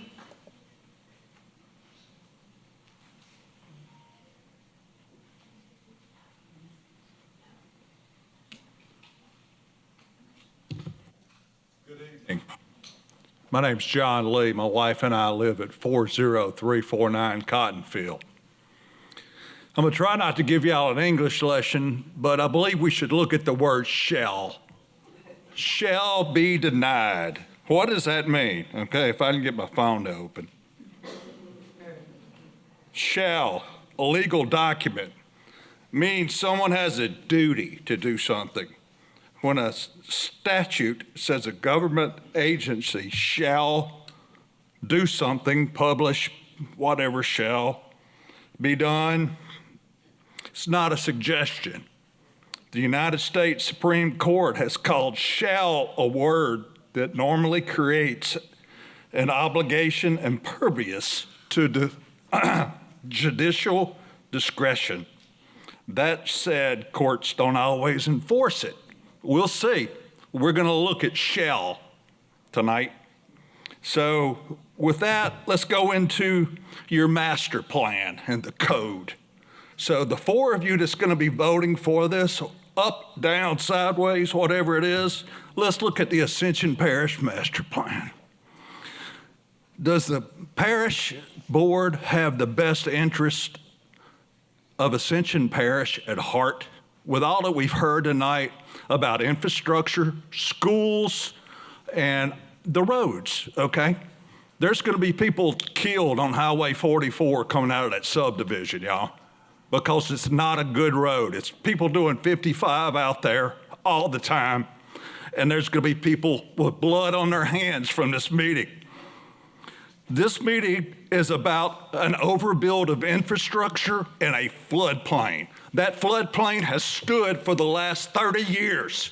There's a reason for that, because it does not fit your master plan. This meeting is to smear lipstick on a pig. I don't care what all these guys tell y'all, it's smearing lipstick on a pig.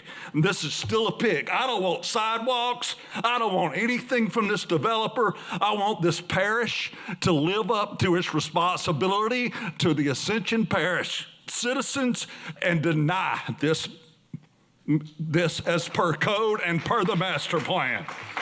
There's already been several of my neighbors talk about the difference in the schools being out when the traffic study was done. We talked about some fuzzy math last time with the number of homes on the development. Now it comes up, oh, I hear there's even some oil wells out there that may collapse. What's up with that? Okay, so now we got a traffic study. There's been several people talking about the bridge being out. Thank you, sir. Your time's expired. Time's expired. I'm sorry. Your 3 minutes is expired. I'm sorry.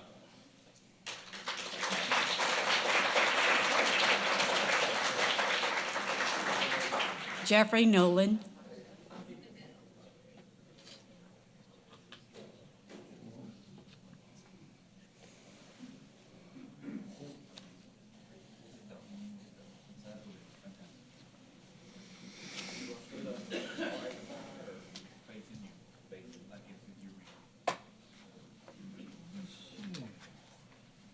That?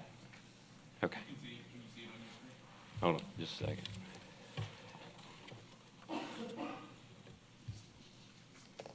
Okay.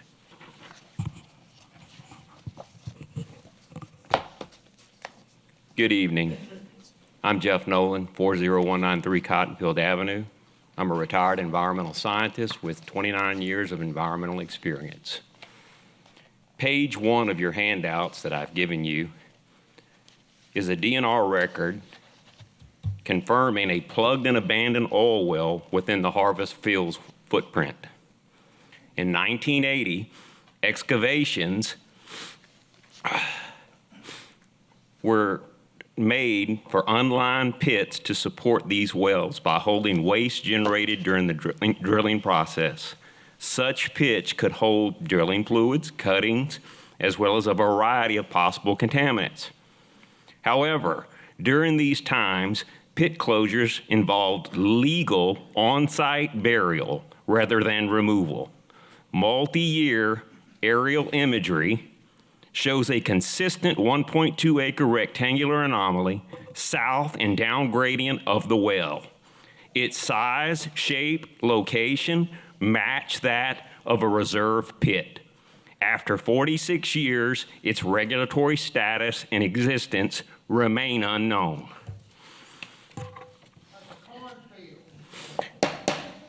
The LDNR record that you see here in front of you is a handout that is the most damning document in the room. It documents that samples, here in red, show that they took samples from a mud pit, and those samples in that mud pit at the time were above pH of 12. That data was recorded 46 years ago. For nearly half a century, the fate of the alkaline fluids in the barite-weighted waste remains unknown. I have notified DNR and DEQ about this issue. DEQ went out, and according to their report, the landowner denied them access. A Phase 1 assessment, which is what you'll hear tonight, cannot resolve these problems. If a pit is present and contaminated, it is an area of environmental concern. That must trigger a formal Phase 2 sampling assessment with corrective action and remediation to protect public health. Even if soil and groundwater meet residential standards, barite drilling mud and legacy pit material pose structural risk. A geotechnical soil engineering study is essential to determine whether the ground can safely support roads and foundations without unacceptable settlement or failure. This is not Las Vegas. Your time has expired, sir. Thank you.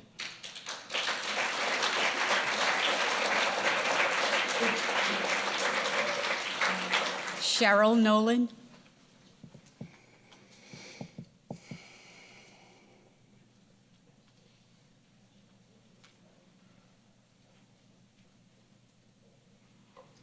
Good evening.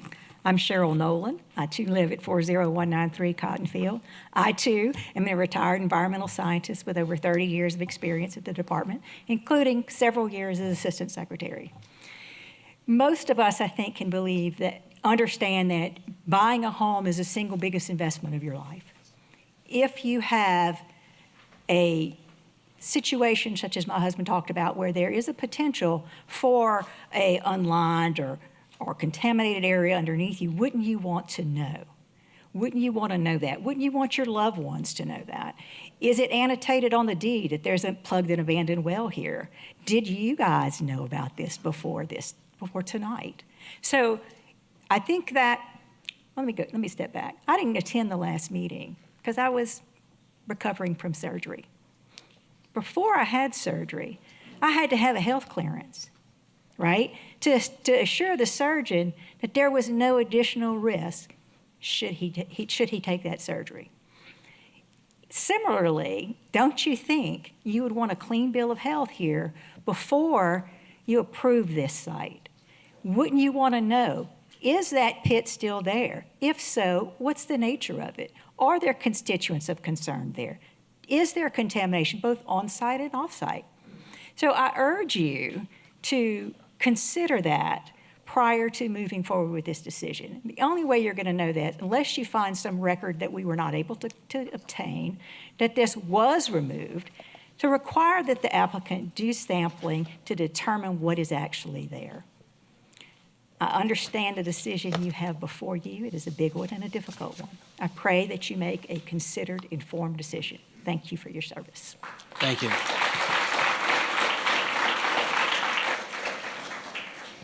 Polly Glover.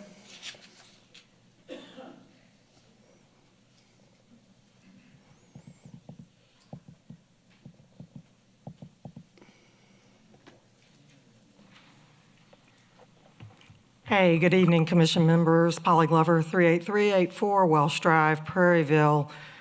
Happy to see you again for the second time in 5 months, taking time away from my day job. I do want to speak, first of all, to the concerns about the environment. So I'm going to switch from my notes. The environmental concerns that have been brought up here tonight by the citizens deserve to be addressed. At a minimum, they need to do some of the work that we have to do on some of our coastal projects, you know, looking at an environmental assessment to see what's going on underneath the land. I'm not a geologist, but I do know that I speak on behalf of the citizens, you know, serving on the state's coastal master plan and having had the privilege to serve on the development of this document that I have before me right now. I would like to, however, address of the master plan, section 17-301, the purpose. Section B, the plan is intended to promote the health, safety, and the welfare of the residents of Ascension Parish. It represents, and I think that this is perhaps the most telling component, it represents the cumulative recommendations of the residents of Ascension Parish as interpreted by the Planning Commission. I'd like for you all to know, in case you don't know, sitting behind me tonight is Old Ascension. Many of them served on that plan 25 plus years ago. It was developed as a guiding document so that we would avoid these kind of issues that are before you tonight. It was meant to be a living document that we periodically updated, but it addressed traffic, drainage, schools, inadequate infrastructure. But at the same time, it allowed us to work with development as a vision moving forward, okay? And I want to also share with you, she's not here with us anymore. She's passed away, but Catherine Gopelt was one of those who stood by us and grinded it out, along with Teresa Robert and Denise and Susan and these that have showed up here tonight. We've come here to speak to you about the concerns and to support these residents. The old rural days of Ascension are long gone, but you have the opportunity with your vote tonight to work and move us in a better direction. Thank you so much for giving me the opportunity to speak. Thank you. Cornelius.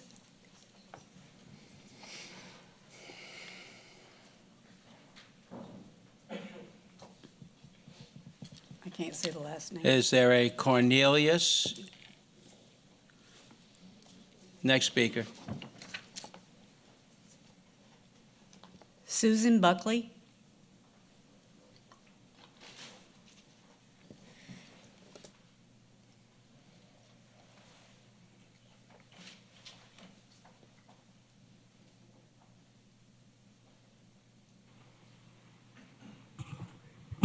Susan Buckley, 44203 Robert Road. I'm not here to give another reason why this subdivision shouldn't be developed. I think you heard enough. I think you heard enough probably during the first meeting.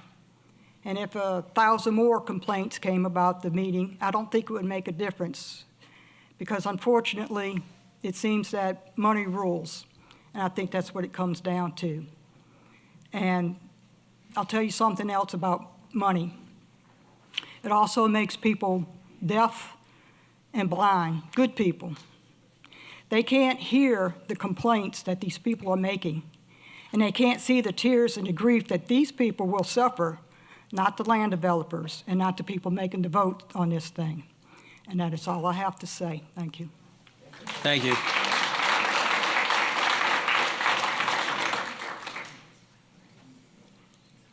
Andreas Monterey.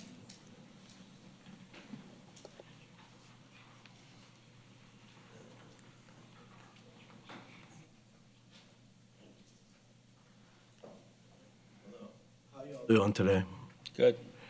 I'm not going to talk much. Everybody's already Name said and everything. address, sir. My name's Andres Monterey. I live at 41062 Garden Court. I want to echo a lot of the stuff that has been said about the traffic. I've been living here for 20 years, and Ascension Parish has grown tremendously, as all you have said. But nothing has been done about, like, the roads, man. Like, 44 is still, like, you know, you got walkers and bikers now and I have 2 kids, you know, and they're trying to drive the roads, and then you're going to add another 100-something houses into that? I mean, it doesn't really make any sense. Like, why don't they think about, like, upgrading some of the roads and the infrastructure here? I mean, the parish has grown so much, but nothing in 20 years has been done about the roads. And then you're going to add all these other houses and stuff? I mean, if that 1% has got to be, like, I didn't really look into that study, but that can't be. 1%? 100 houses? Really? 1% increase in traffic? Come on. 100, if you look at the square area, that's probably 50% increase in the number of houses. But 1% in traffic? Yeah, right. Thank you.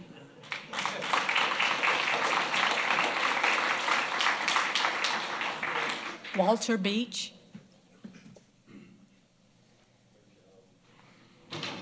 I think I'm the last one, huh? We'll make it quick. My name's Walter Beach. I declined to give my address publicly because of security concerns and privacy. I am running for as a legislator. I'd rather not give that information out.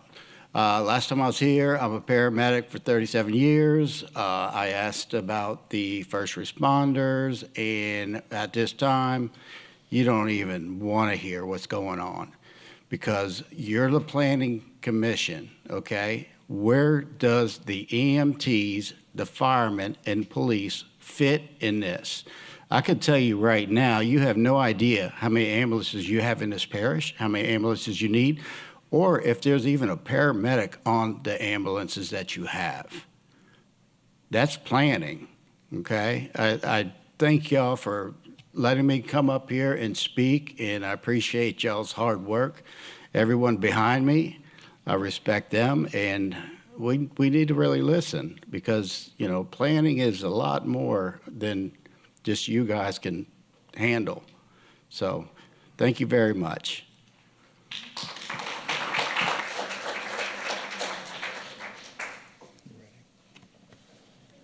There's no more to speak, but they have some that didn't wish to speak. Could you read the in favor and opposed? They're if all any? opposed. Could you read the names? Yes. Yeah, we'll read that. The following names are not in support and wish not to speak: Ian Smith, Benny Drago, Dennis Emmons, Hugh Jordan, Clay Leish, Sharon Leish, Leah Pransky, Aubrey Pransky, Michelle Pransky, Brandy Petrie,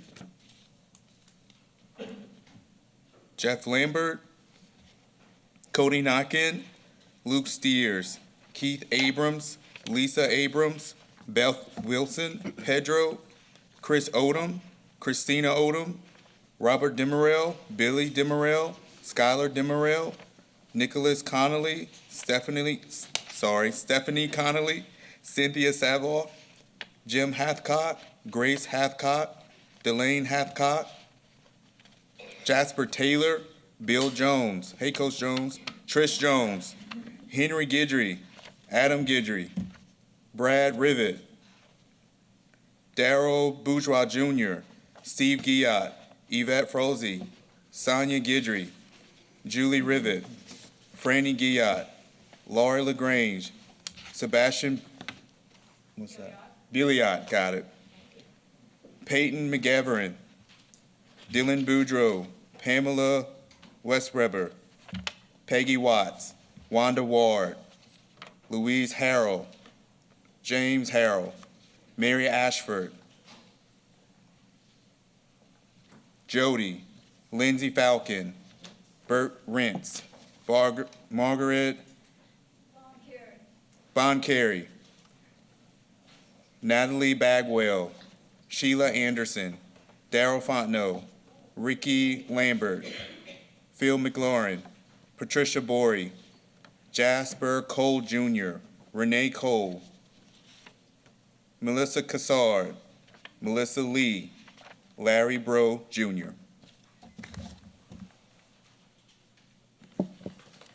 And That's we had every- several emails that came in. Go ahead. But there's only one that didn't come in attendance, was Patrick Murtaugh.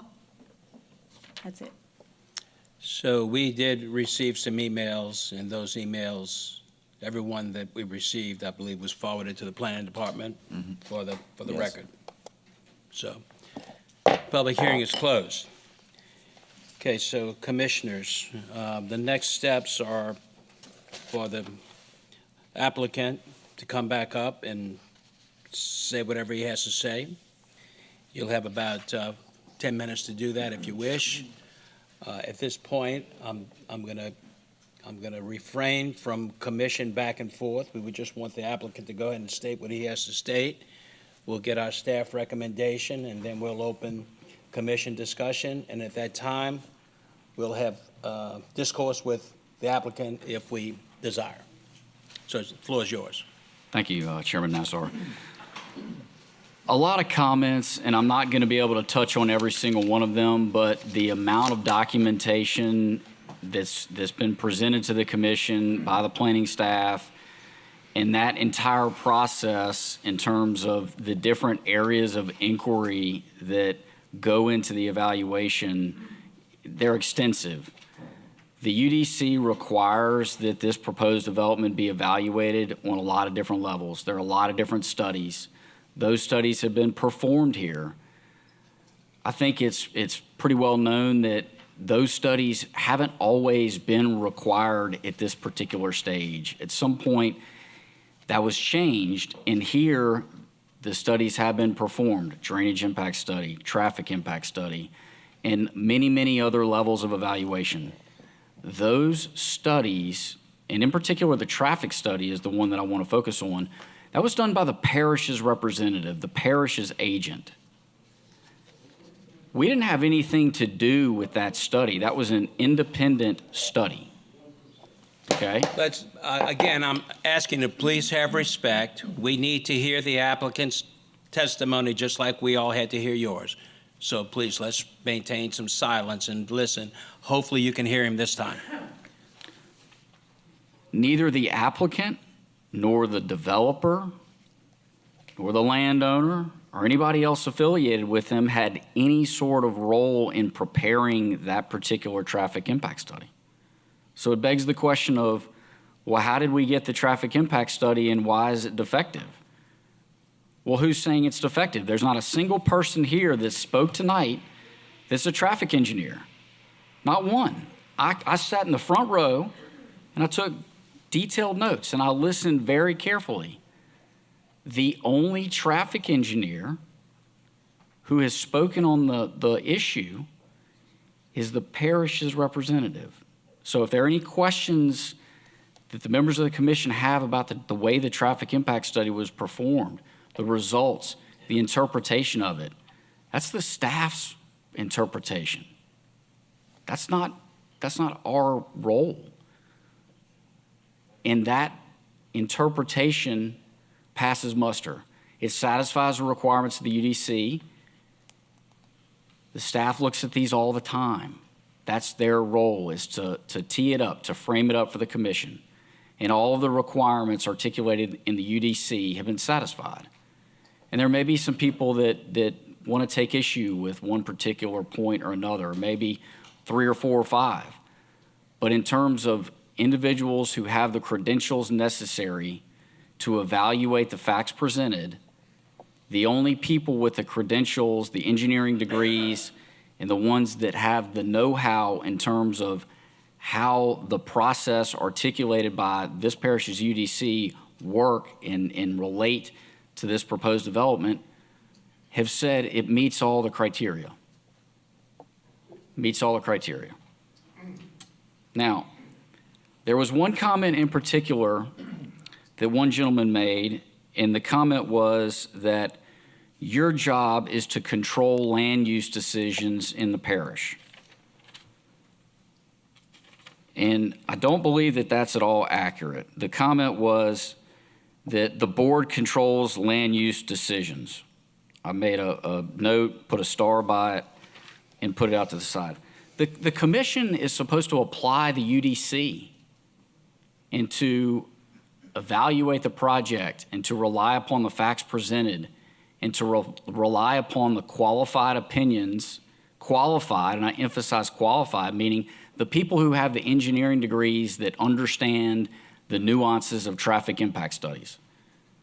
The people who have the understanding and the know-how of how traffic impact studies in this parish, articulated by this parish's UDC, should be evaluated. That's the staff. There's no question the only people who have that know-how are the staff, engineers, and the people that perform that study. It's one thing for someone who is, like myself, a layperson when it comes to traffic impact studies, to get up and talk about a traffic impact study when the comments match up with and are aligned with the results of a study performed by a qualified traffic engineer. That's what we've got some details on, and we're going to provide those in just a second. It's an entirely different matter for somebody who's a layperson to stand up and say, aha, the traffic engineer, they got it wrong. They don't know what they're talking about. I don't know how we came up with these results. Could it be because they don't know how traffic impact studies that are articulated and governed by this parish's UDC work and function because they're not traffic engineers? And it's not to say that there's not traffic in the parish. I get it. But the question is, does this proposed project meet all the criteria in the UDC? And it does. When I got up here originally, I told the commission, that's the question. Does it meet the criteria? And if it does, this is not a discretionary decision. It's not a zoning change request. If it was a zoning change request, it would be up to your discretion. You could choose not to do it, and any reasonable basis to deny a request would work. Question here is, does it meet the criteria? It's entitled to a presumption of validity if it does, and it does. And the staff has said that. Now, Jonathan with MR Engineering is going to offer a few quick points that match up with and align with the traffic impact study performed by staff, just to clear up a few small points. And I've got a couple other things that I'd like to mention. You have 3.5 minutes remaining. Good evening. So the two intersections that were brought up, Causey and Bro Road, for this intersection, the time that the traffic study identified some issues in was in the AM hour, peak hour. And so if you read the specific language of the code, it's been read a few times. I don't want to read it again to be clear. It says, when a proposed development that is subject to the TIA requirements of this section shall be denied when the results of the required TIA demonstrate that the proposed development will overburden the existing roadway system. And so that's a very important section of the code. And I'd also ask y'all to refer to staff and to the engineering review agency for their interpretation. But the question is, do we overburden the existing roadway system? We are 8 trips out of 1,078 trips in the AM hour. That's 0.7% of the traffic. I don't believe that intersection is affected by our development. Burnside and Causey. Again, this is a intersection that has 1,744 trips through there. And there is no change in the level of service. We're not causing an overburdening of the roadway system. We are 27 trips out of 1,744 trips. That's 1.5%. And so it's our stance that, and the parish's interpretation of the study is that the only requirements for our development is for a left and right turn lane into the development. There's also traffic impact fees that can address some of the other issues. So I'm going to turn it back over to Tom. 1 minute and 20 seconds. Thank you, sir. There was a comment, a long report was generated by Mr. Nolan, and he submitted that, and I would respectfully submit to you that that's not something the UDC delves into. That's governed by state law. If there was an issue about being refused entry, then DNR and DEQ can deal with that.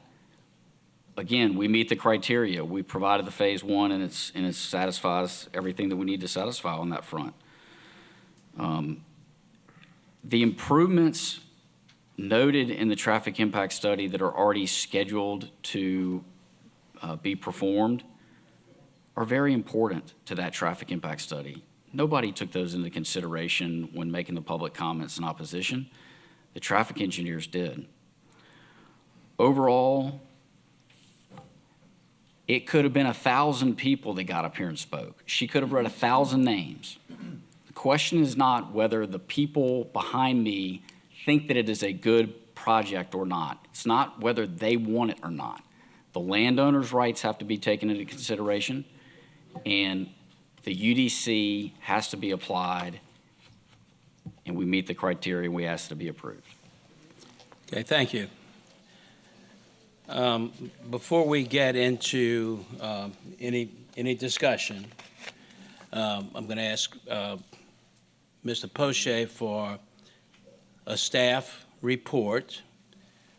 But even before I do that, I'm going to ask a question.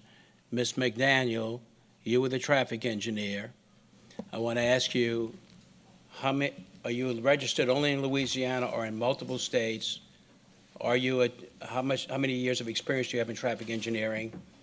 And in your opinion, your professional engineering opinion, does this traffic study that was performed meet the requirements of the Unified Development Code for a preliminary plat?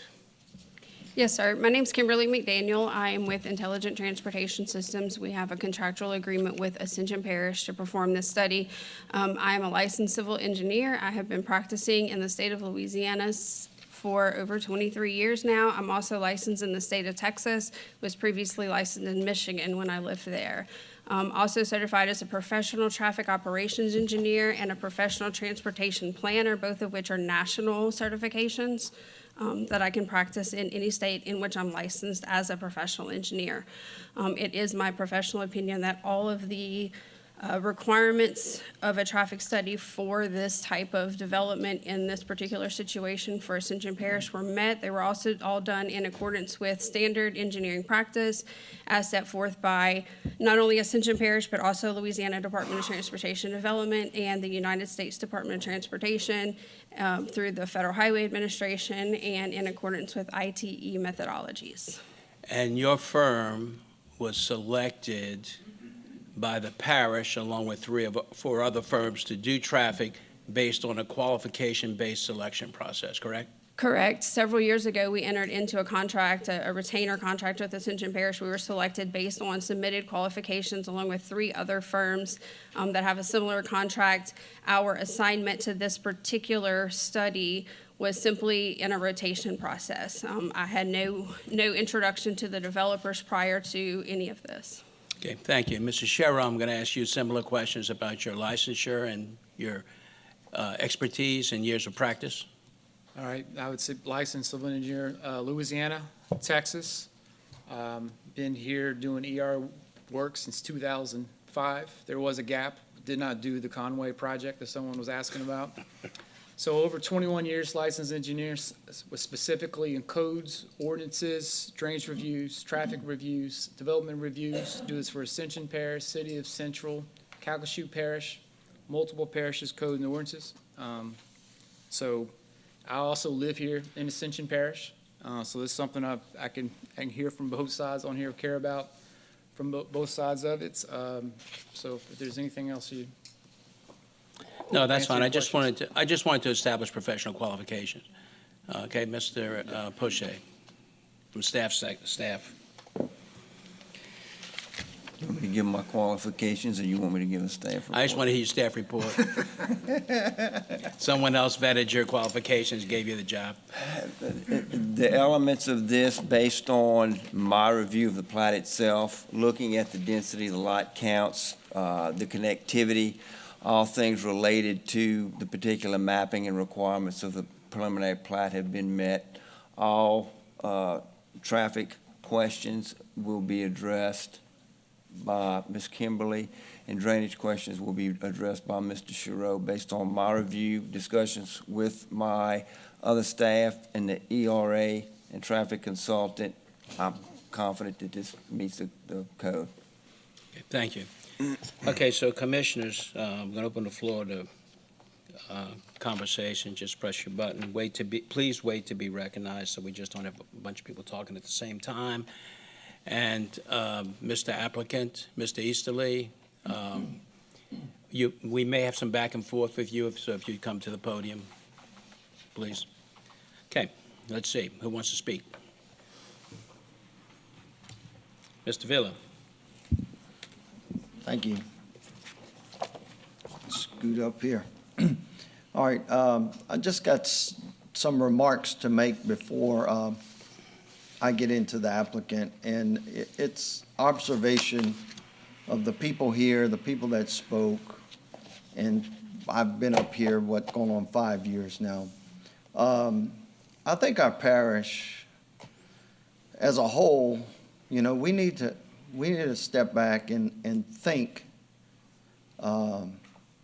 about how we address these planning applications. There's a lot of siloed departments. We're not fully collaborative in that. I'm saying, planning and zoning talks to development, but do we talk to the school boards on these projects? Or is that the residents go out and get that information, or we go get that information, right? Is any of that in the application process? So we need to think going forward more collaborative and engage more groups within the parish to have a complete package that we get, that we review, and make sure that every stone is unturned in that regard. And then the next thing, I will say, I drove these roads, all these intersections. Everybody's correct. The roads are terrible. Sorry.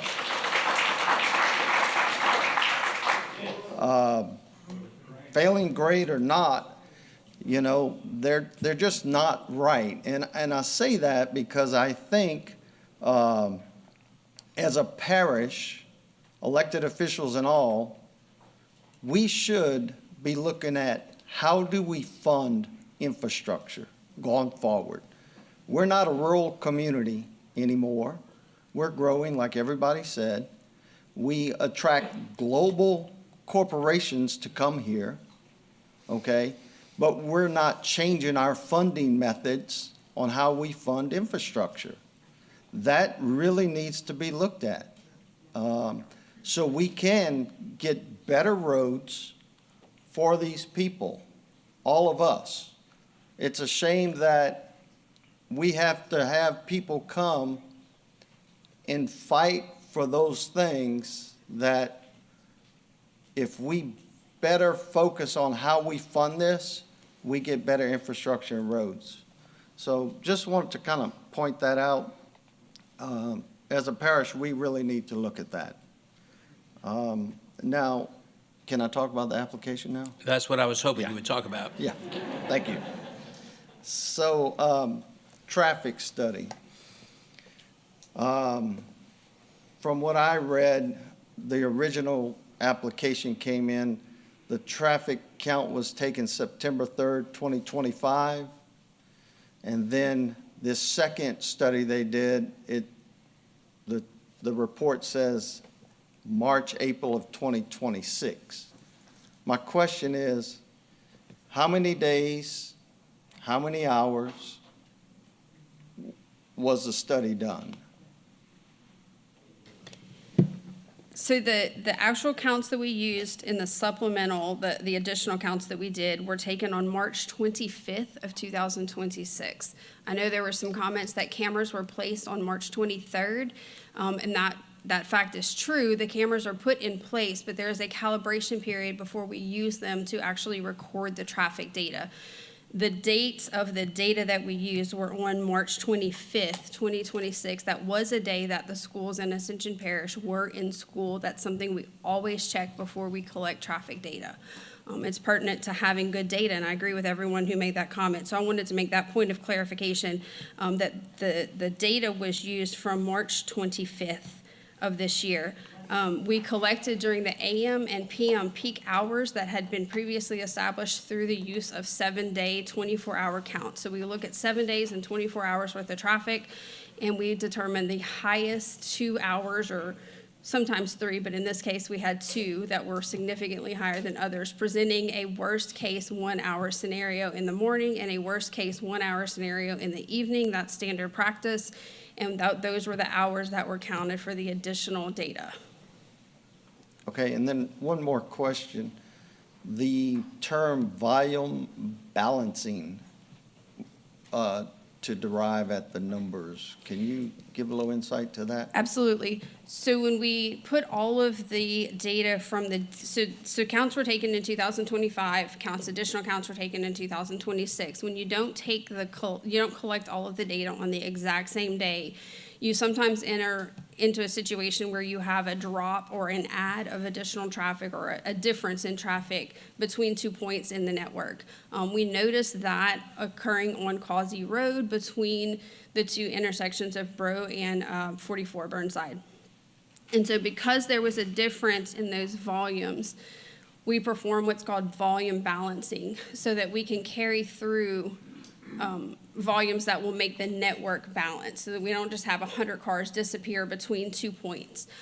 In order to do that, we increase the volumes where they were lower rather than taking away from the higher locations. So essentially, we added approximately 100 vehicles to the Causey Road corridor in all intersections, distributed through the movements, so that the entire network would balance. So that presented additional 100 vehicles to the network that were not part of the data that was collected.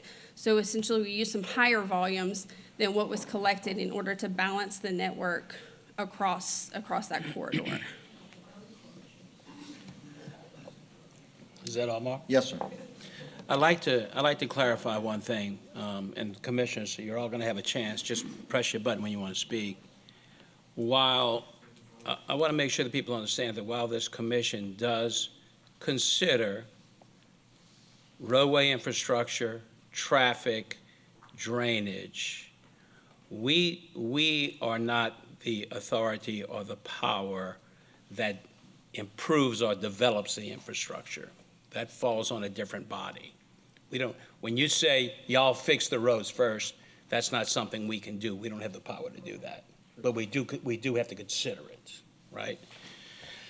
Okay, anyone else want to speak? Commissioners? You want to speak? Just press the button. Oh, just request speak. Go ahead. Commissioner Marshall. Good evening, guys. So my main concern, my other commission, closer to the a little bit closer. Sorry. So the main concern that I'm familiar with is drainage. I do excavation and site work, and so my question is, with the ponds, there's a lot of questions regarding that and drainage. And I know this is a preliminary plat, so this may be a little forward in the process, but I'm still curious to know, because it is a main gas pipeline, so I want to know, what are we going to do for conflicts? Because I looked at the typical cross-section, and I see that there's going to be conflicts. So I'm just very curious, the steps that y'all are taking. Are y'all getting as-built from Marathon, Shell, all them? So is your question specifically about ponds near pipelines? Well, I guess it was about the pipelines and possible conflicts, but I have another question about the ponds. I didn't know if you wanted to address that first. So in regards to pipelines, there are strict requirements that each company has that we must meet. There's spacing, we have to have, it varies between each company depending on what size the line is. We have to go through all permitting with them. There's a letter of no objection we have to obtain. There's existing pipeline servitudes, and so that's a required step.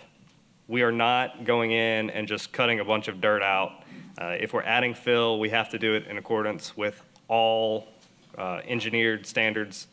And I'm not going to say a specific requirement because it varies for each pipeline. Yeah, obviously. So, I gotcha. And so I guess my main question concerning the drainage, I know we have the drainage study, but I think the common thought with everybody here is we know we have drainage studies, but we still have drainage problems. So, and it's a genuine concern, and I understand it. So with my experience, there's a lot of people saying, oh, this pond isn't enough or anything. So I want to know, what is the intention of the pond? That's one of my favorite questions to ask people. So I see outflows. I think I counted 3 of them across the site, if I'm correct. I was wondering, are these, like I said, I know this is a preliminary plat, so I understand if you may not have all of this together, but just out of my curiosity, are these ponds going to act as like one feeding into the other to reduce the flow going into the bayou? Or is it are there multiple outflows to allow water in the case of that large flood? So a few of these ponds are for detention only. The point is you send the extra runoff into the ponds, you hold it back. There's a specific section requiring the reduction, and it states that you have to reduce the pre-development flow, the 10-year flow. Then you look at your post-development, and you have to reduce the 50-year flow to be 90% of the 10-year pre. So what that ends up doing is essentially you're taking roughly a 10 or 11-inch rainfall and reducing that to be 90% of an 8-inch rainfall. And so that's the rate we're allowed to run off. And so instead of reducing it by 10%, this development is reducing it by 15.7% through the series of detention ponds.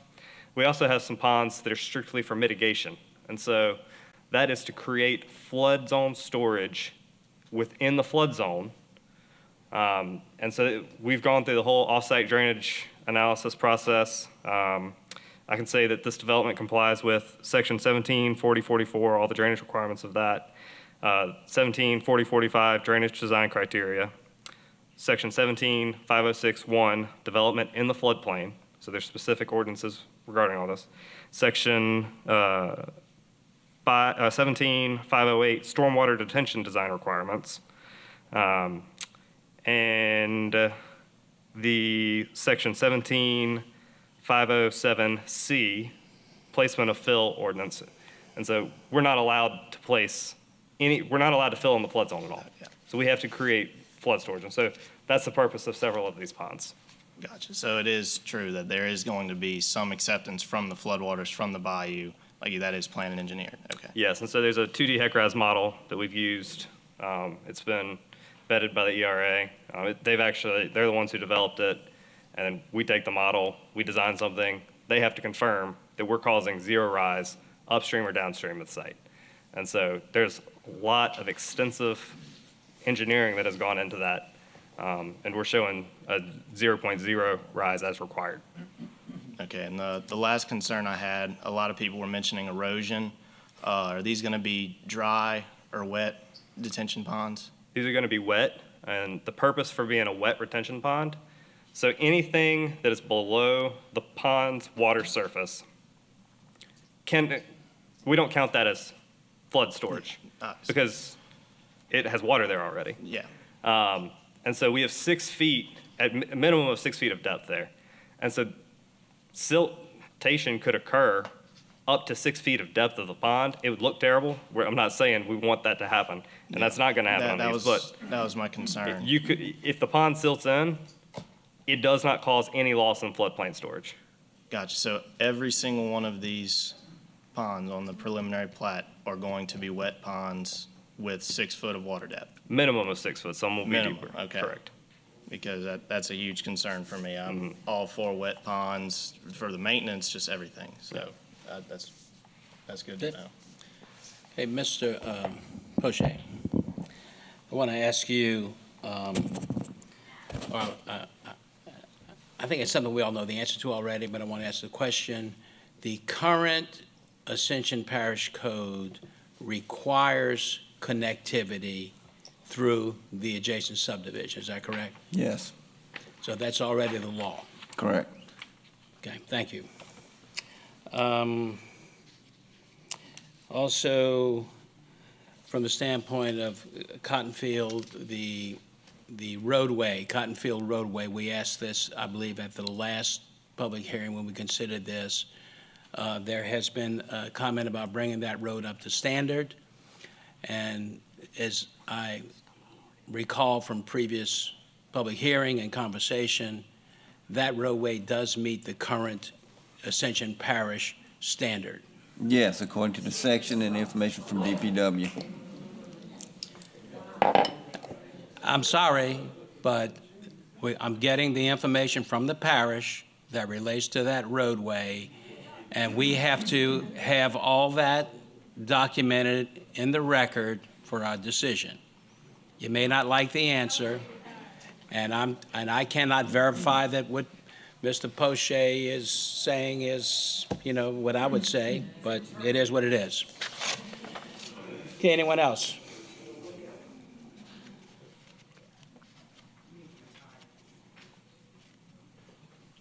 Ms. Unitas.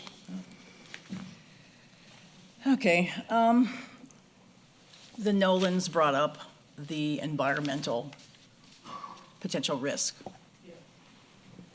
And we were given a memorandum that said that earlier at some point that a level 1 or a phase 1 ESA was done to determine whether or not a recognized environmental condition existed. We do not have that report. We have a memorandum that rebuts what was said in the documentation that was provided by Mr. Nolan, which is part of the record.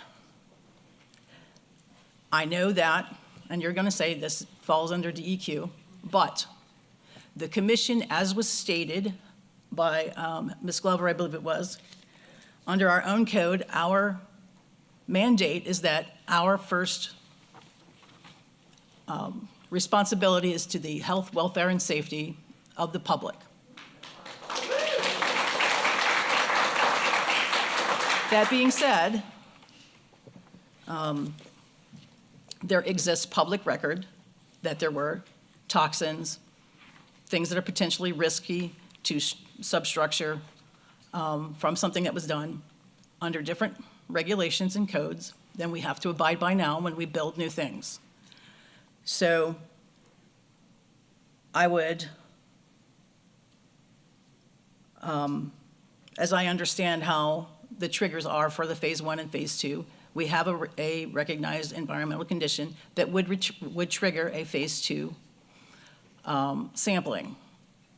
I know it's going to happen somewhere in another phase, but I think it's important that that gets addressed, that we understand that the viability of what we're putting on the land, that the land we're putting on is safe to do what we have planned it to do, so that we're protecting not only the health and safety of the people that may live there, the people that live there now or that are nearby now, and that we have a fiduciary responsibility to the parish that if we put roads under that somehow are going to come under the parish purview at some point, and they get adopted all the time from these developments, that we have a fiduciary responsibility to the parish and the people to make sure that we understand that that ground is fit for the use that we want to use it for. Yes. So regardless of what the outcome is, I move that we would ensure that a phase 2 ESA is attached to whatever decision we come to today.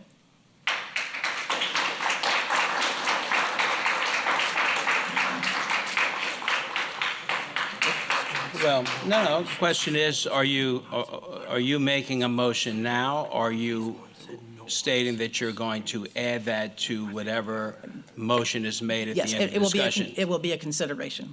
Okay. So we'll continue our conversation. Excuse me, can I add one thing for the record? Yes, you can. There was no known environmental issues on this site. The phase 1 report clearly states that. We're happy to provide that report. There is now. But there are no known environmental issues on this site. Hold it. Look, I'm sorry. Once again, I'm going to ask if you would all please control yourself, at least for another, however long it takes to finish this meeting, and then we can all have the discussions we want to have. We've got to hear what these people have to say. We as the commission have to look at official documentation. A memorandum that rebuts something is not necessarily the study. We don't have that here to make the decision tonight. The other thing I'd like to point out is that a Phase 1 ESA is not a requirement of a preliminary plat level. And so that's not something that's included in the ULDC.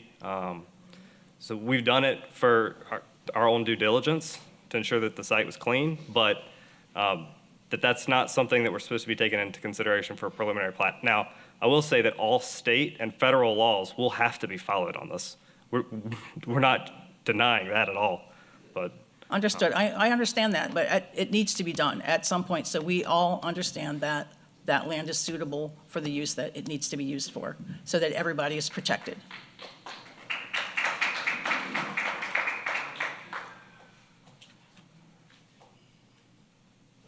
You have more? I do have a couple of questions of Go ahead. staff, Mm-hmm. since numbers were brought up. There was one inconsistency in numbers that kind of raised my eyebrows kind of off the bat, and I don't believe I mentioned this when I spoke to the planning director earlier. In February, the application had 10.85 acres of mixed-use 2, and this plat says, how much where did my notes go? I just had the numbers. I lost my numbers. We got 11.84 on this one. Right, and you have, right, okay, here it is. At 10.85 and it's 11.84. Why is there a change in the acreage? Was it just not calculated properly the first time? No, that's something that the engineer's gonna have to answer.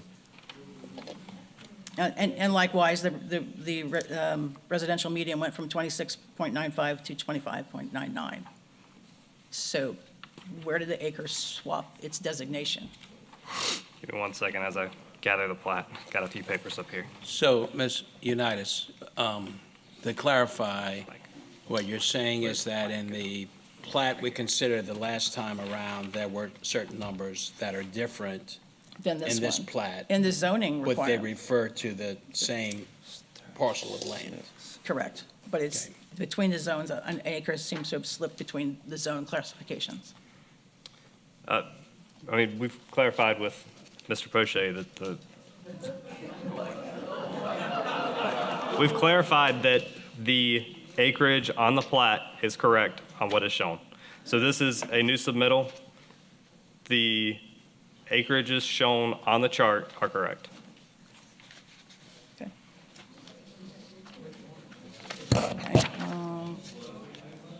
Okay, the other discussion was the numbers and how do we come to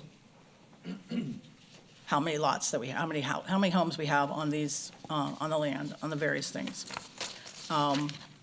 We talked earlier, Mr. Poche, about what net developable area is. So that's a different word than I used last time. So what is the difference between developable versus buildable? Developable versus what now? Buildable acreage. I used buildable acreage last time when we were talking about numbers.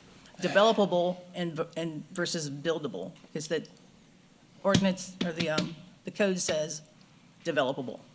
Yeah, well, I mean, developable is anything that is involved with the development as far as infrastructure, homes, things of that nature. Buildable, as I see it, is where homes are being built. Okay, so, but the code specifically says. Wait, I'm, once again, whoever's making all these comments, please be respectful. Everyone was respectful when you made your comments. Please be respectful to all parties in the room. Please. Thank you. I'm trying to get you all to understand how the numbers are where they are right now. So according to Section 174020, the subdivision design guidelines. The net developable area is the total units allowed for a subdivision are calculated by utilizing net density. This density is calculated by subtracting out the following, which are not part of the recreation system from the gross site area. So the gross site area is the total thing, the total area based on your zone and the density that's, maximum density that's allowed. Those are shown on the chart on the map, on the plat. And that maths out, it does. And then it talks about what gets subtracted to create that net developable area. So recreational area, can you define what makes a recreational area subject to not being counted against the deducted gross acreage?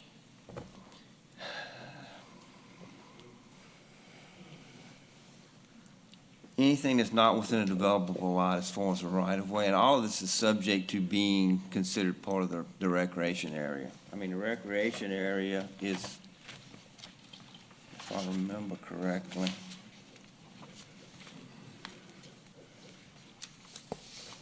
no, I thought I remember seeing a specific definition. The recreation area is the area that can be active or passive recreation. It has to be accessible by not crossing on to private property. In other words, you've got to have sidewalks, rights-of-way, roadway frontage, or what have you that can connect to all of it. And as we spoke about on the phone today, and I think Mr. Giroux mentioned at the meeting that we had back in February, this was originally developed because in years past, there were subdivisions, if you can imagine something where you have a circular roadway network and you've got a series of homes that are inside of that, and they all front over an open space with a pond or a detention pond or something like that in it, and it's not accessible by anyone other than the property owners. And that's what we were trying to avoid. And in this situation, they removed the lakes from the overall calculation and to meet the minimum requirements. On the map itself, you have the green areas, which are basically open space, and the yellow areas, which is the upland park space. Now, that's a calculation. It's 8 acres per 1,000 population, and you calculate that by taking the number of lots, multiplying it by 2.5 residents per home, and do the math, and you come up with a requirement of park space of 2.3 acres. They provided a little over 3 acres, and they're required to provide 1.15 upland space, which is not lakes, wetlands, things of that nature, and they provided 1.68 acres. And so based on the numbers and what is considered things that you must subtract, it's only a gross, according to this chart, it's 2 acres out of all of the 38 acres. Yes. So, and then as applied against the two different zones. And that's why the math on the chart matches based on what the code says. And again, as Mr. Nasser had pointed out, the code is what we have to follow. It may not be palatable, but the code is what we have to live and make our decision by, and the information that's in the package. So it's important that while it may not be a popular decision, there may not be things that leave a good taste in your mouth. God knows, after 20 years in the Navy, there are a lot of things that left a bad taste in my mouth. But we have to uphold the rules and regulations, no matter what they taste like to you. And that's why the math works out on this plat. One other thing I did want to note, traffic-wise, and it's not about this study, it's about a safety perspective. As I was kind of counting and looking at the traffic study and looking at all the crossroads, I counted 9 different entrances on just Burnside Road of developments. That's just developments. There are individual houses that have driveways that open right up onto that road as well. We're going to add a 10th development with 115 homes potentially 115 cars, in addition to all of the other developments that are out there, making left turns, making right turns. The entrance to this is going to be less than 200 feet away from the Burtville Road cut-through that everybody's been using. They're going to make a left to go south. People are going to make a left to go north from this new development, and that's going to create a real hazard for safety. And I find that problematic. We had another development that had the same situation happen, an even shorter distance with El Landry and Fauché Road on LA 74. I have a hard time with that. As a person who's been in a car accident, who's survived and still lives with scars from an accident, I don't want to put somebody else in that same position. It's hard for me to do that, especially when I know that my mandate is the public health, safety, and welfare of the people. So there's a lot of things to consider here tonight, and that's the biggest on my head right now. Okay, so I'm going to flip back to, I guess, Mr. Poche, maybe Mr. Sharrow. So the subdivision approvals go through a series of approvals. You have the preliminary, and then it goes to another phase before the actual development begins to take place. Yes. And somewhere between the preliminary, which requires preliminary information that's been presented, and the construction plans, there is much more of a requirement to advance some of those studies to a more mature level. For instance, the drainage and the design criteria that's being developed and all that. And all that has to come back to us again before the developer can take the next step, correct? You gonna? No, they do not have to come back before you all after. The next step is a preliminary plat review. You're correct on that part. And then they'll go to construction plans. This project's been analyzed so far in the drainage study that the only thing that we're really going to check is make sure that the size of the pipes that they've already designed matches their plans and their subsurface drainage calcs. They've done so much extensive drainage up to this point that there's really not going to change much at all in the drainage study, at all. They're probably just going to design their documents off what's in the study and make sure it matches. Okay, so what you're saying is that at the preliminary plat stage, they've already done the additional work that would be required later. This particular case, they went, because it was a couple of rounds and multiple months and months of what the parish's ODA analysis, they've got very far, almost more further than they need to get in the final design through this preliminary plat stage. Okay. Okay. And the second part to answer, during construction plans, miscellaneous permits, DOTD's permits, DOTD's requirements, pipeline coordinations, necessary servitudes, hold harmless agreements, all of that stuff gets rolled into the construction plan review process. As you imagine, it would make sense for them to get detailed construction related pipeline specifics where they don't know if the project's approved or not. But that's part of the design process. That further gets evaluated, reviewed by staff, reviewed by me. Then it goes construction plan approval, pre-construction meeting, and then the parish makes sure they actually build exactly what they designed. They have to certify, survey, confirm they built everything, the same size of ponds, control structures, everything before they can get to the final plat. And if they don't pass that, they can't even come to you all for the, I think the very last step is conditional approval of the final plat. So yes, it is a very thorough, staged process on this project. Things as pipeline approvals, any of the miscellaneous things, they all have to get resolved. And then when you talk about the different permits that would be required, that would include the environmental.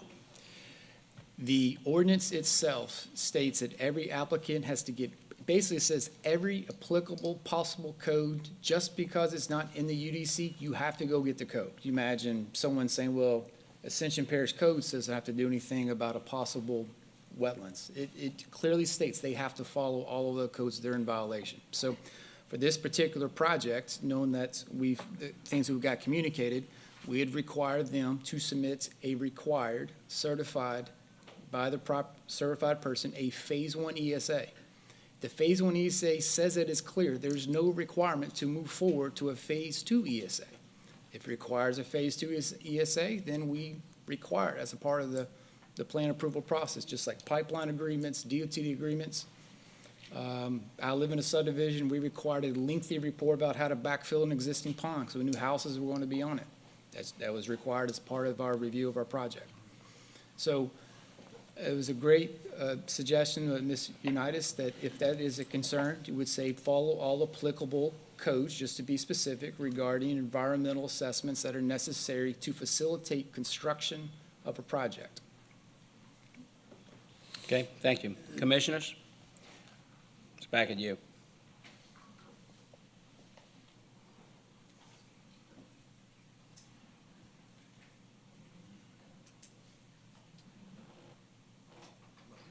Mr. Villa?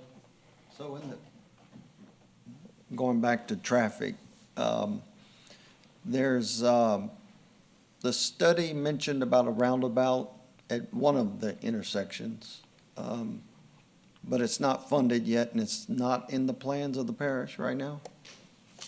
No, as far as I know, I think they're acquiring right-of-way right now. Okay. But I can't. Please keep your comments to yourself at this Oh, point. no, the Dangle Road 929, they were having problems with the contractor, so they basically ran him off, and they're gonna rebid that project after school gets started again. If I may add, I do know that there is a firm that has completed plans on that roundabout, engineering plans already for the parish. And tell me the intersection again, because I closed my notes. Give me 1 second, let me make sure I tell It's you the not- correct intersection. It's not Germany Road, it's the other, it's Causey. Yeah, 929 Causey. Okay. Yeah, that's correct. Okay. Okay, any further discussion, commissioners? Does anyone want to make a motion? Keep in mind, it takes 3 votes to pass any motion.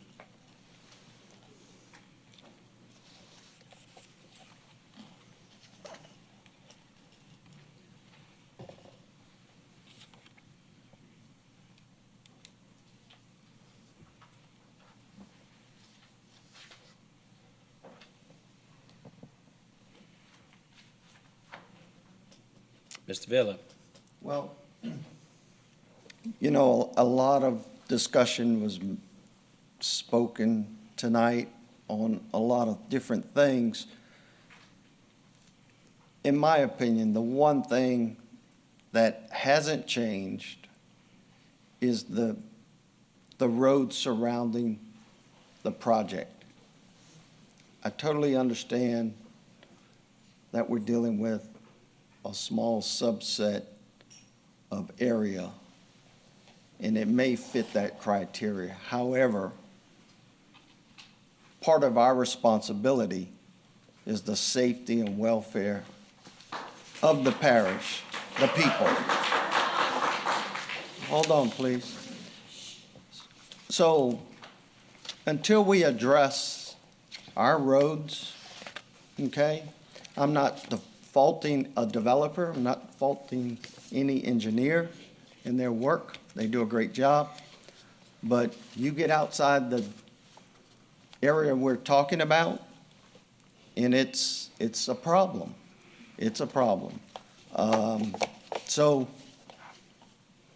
like I stated last time this application was up, I'm going to motion to deny based on the safety and welfare of the public. Okay, we have a motion to deny by Commissioner Villa. Do we have a second?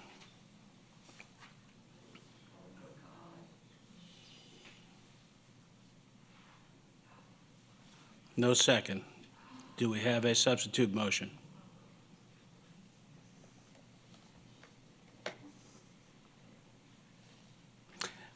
We're gonna sit here till we get a motion and vote.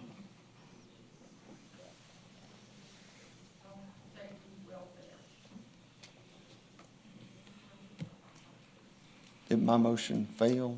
Yes, sir, Mr. Bill. It didn't fail, it just didn't get a second. Oh, It didn't fail, there was no vote, no second.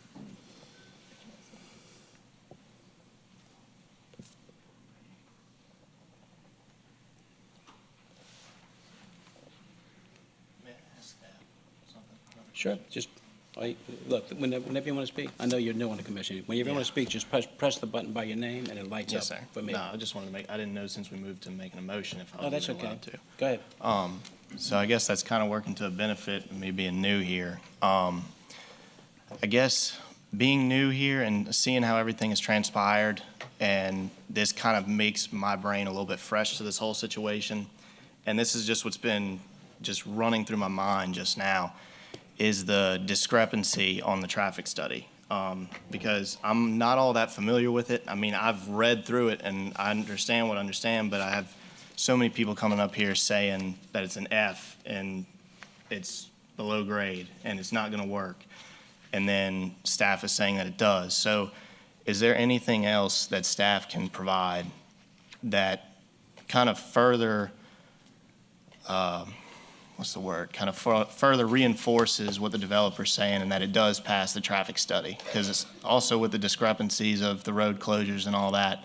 So it's just from my basic understanding, because don't get me wrong, drainage, I completely understand, and that's my main concern. I know every commissioner has their own things that they're going to look into very heavily. So that was my main concern, that I wanted my answers, because I know that's how I can protect the parish, is through my knowledge of drainage and how it works. So is there anything else that staff can provide to basically just bridge the gap between how the public is seeing Fs and fails and whatnot to how the developer, how the parish report comes back that it's good? I'll make a stab at that.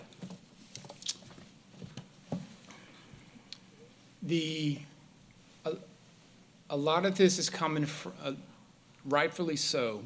The ordinance itself regarding traffic impact studies, you have to read it in the entirety and understand, grab sentences together rather than one piece at a time.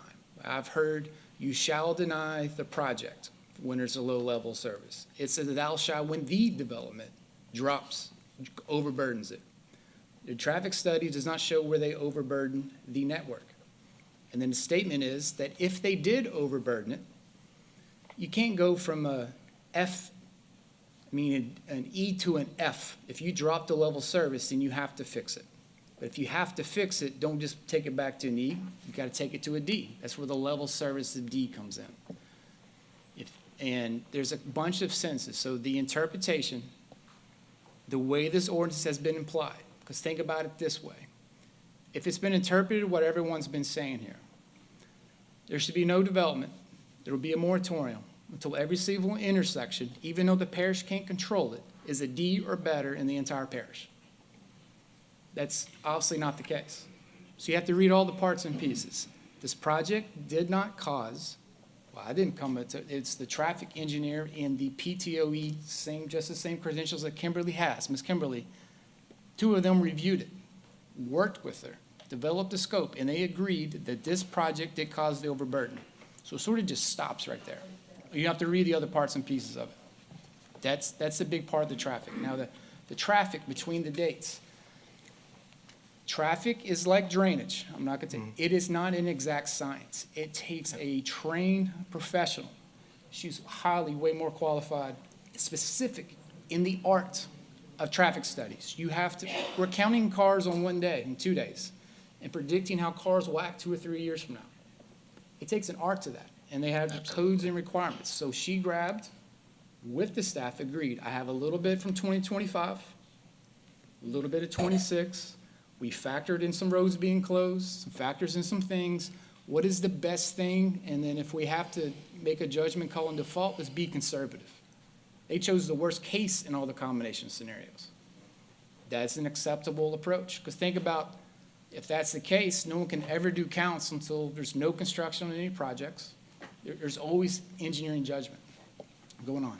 And she has engineering judgment. So from the traffic study, you have, they've been doing this she's been doing this a long time, and 2 other licensed people said she did it exactly.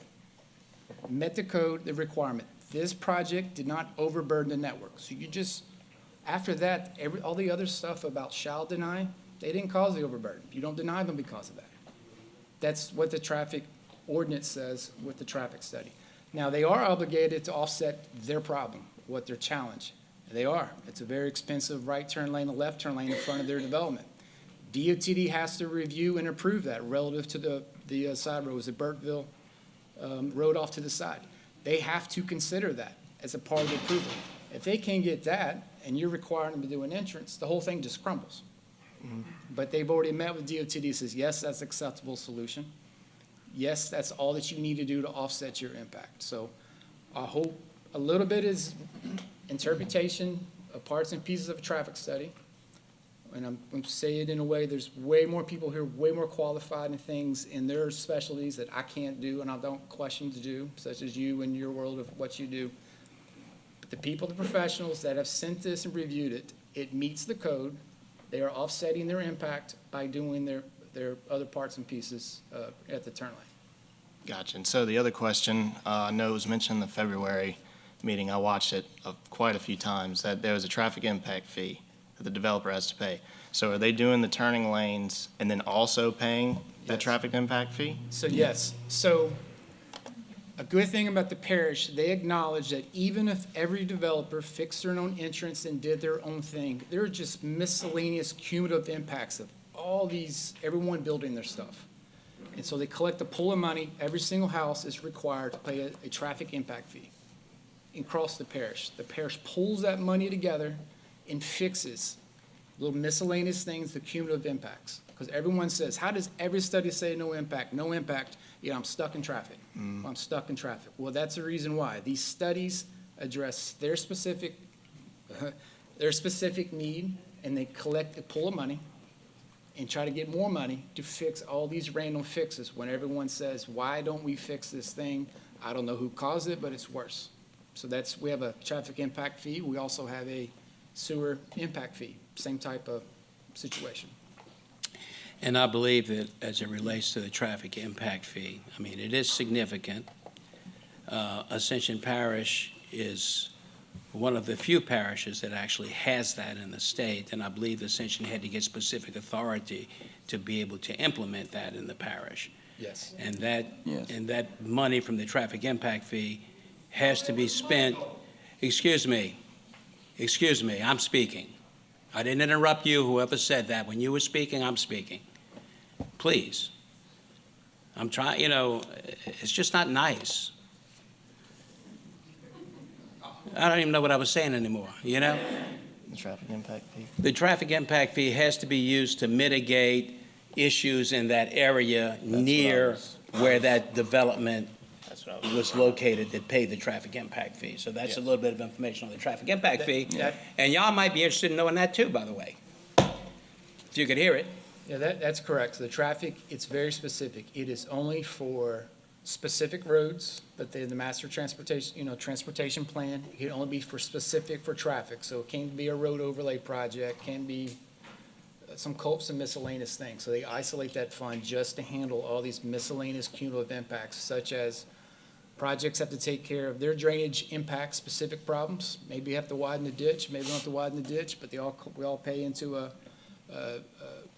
East Ascension drainage tax, majority of us. That's for the parish to handle the cumulative impacts, for they to maintain an improvement plan. And this planning commission does not manage that money. So whoever asks, where does it go? You have to go and ask the people that manage that money. It's not us. My understanding, a lot of the projects Move Ascension is funded by the cumulative, they've been gathering the money for impact fees. They grab the money. It's like 20%. They get even more money to make some of the bigger projects, some of the roundabouts we've seen in the parish. Okay, commissioners, we're back to, anyone want to, ready for a motion? Or do you have any more questions?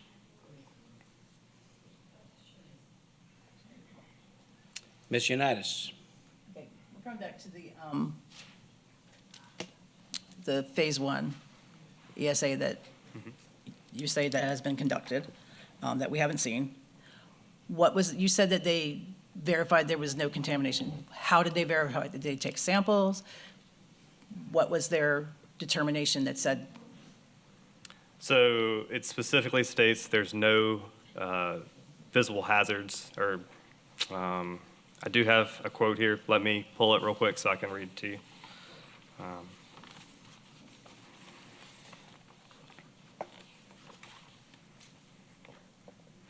It states that there's no signs of stressed vegetation or presence of hazardous chemicals were observed on the target property.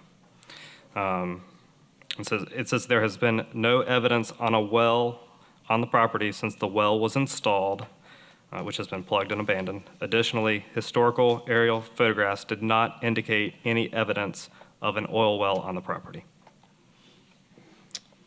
okay, so basically, because there was no dead grass, there's no contaminants there. That's what you're basically saying.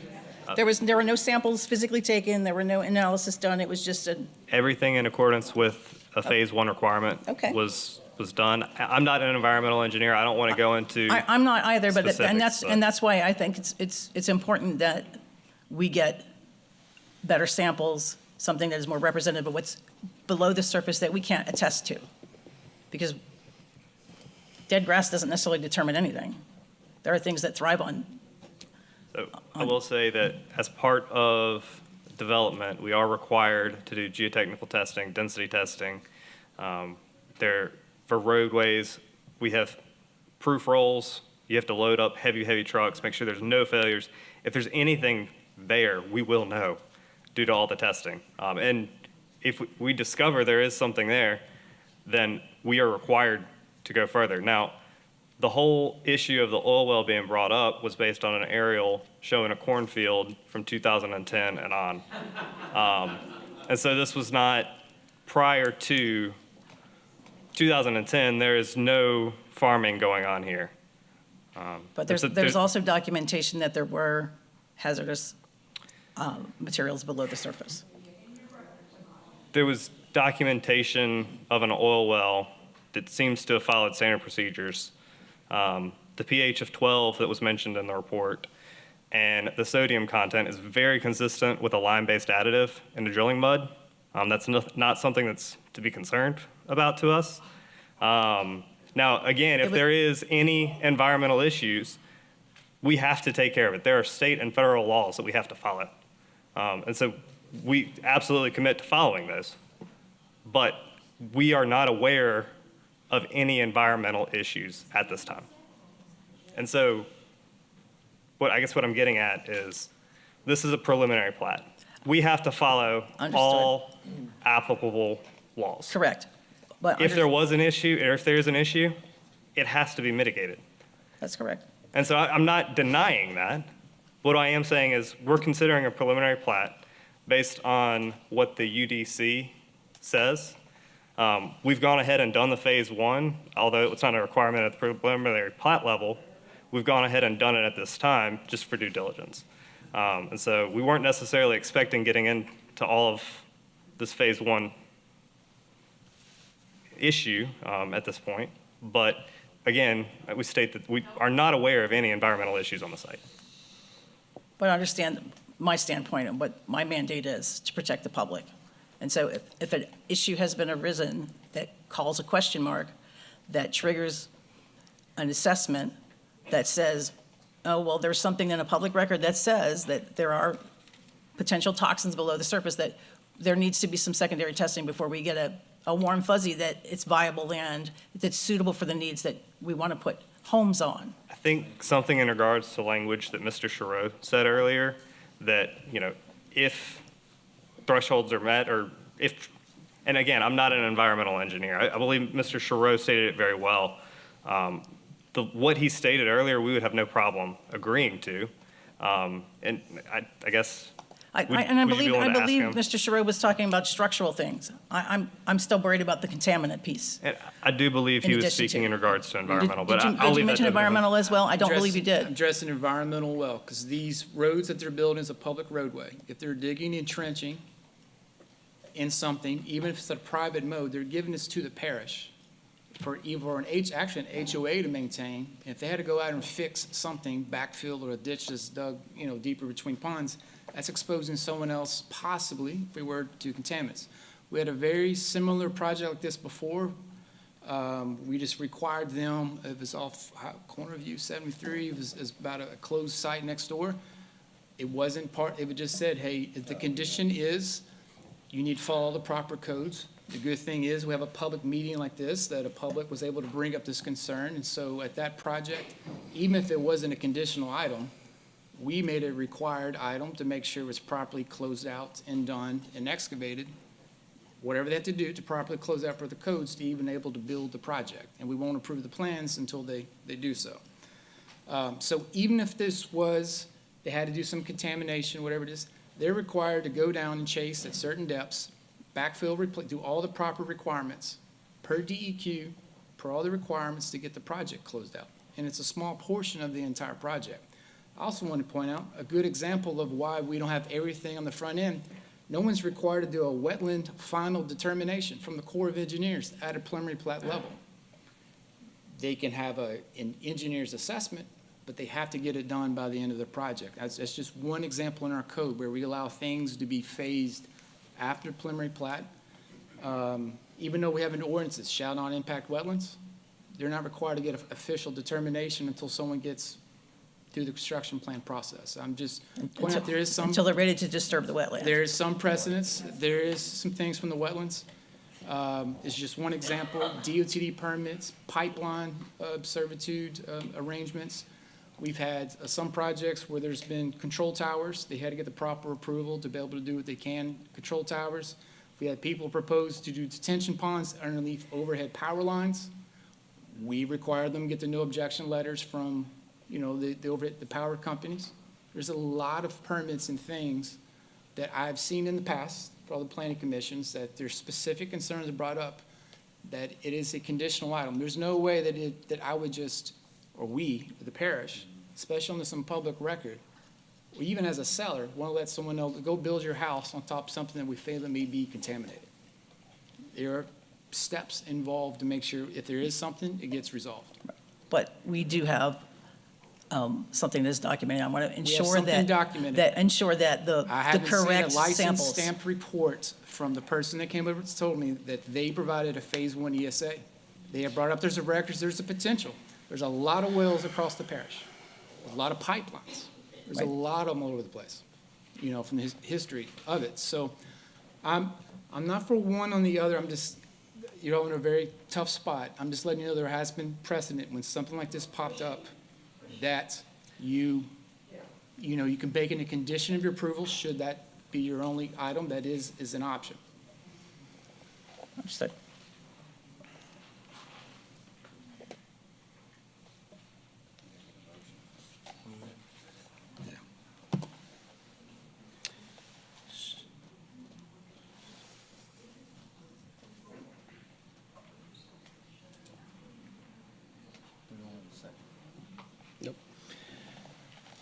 So to summarize, maybe, what we are bound to do is to review all the information that's presented to us and make a determination whether the application meets the requirements of the Unified Development Code for a preliminary plat approval. That is what is before us. There are many things that have been brought up and discussed that are beyond our control, though we certainly can consider those impacts. Safety and health being one. At the same time, many of those things that were brought up as concerns, including the environmental concern, which is going to require significant permitting from the appropriate agencies, are by law going to have to be addressed before anything can actually move forward. We are at the preliminary plat phase, and that's the law that we have to reference this against. So commissioners, think about that. Now, as Mr. Sherrill said, if there are specific requirements we want to add, you throw those out there in a motion and we'll see what happens. But the question is, did the applicant meet the requirements of preliminary plat under the Unified Development Code? And if I misspoke, Mr. Attorney, tell me if I did. You did not. Thank you.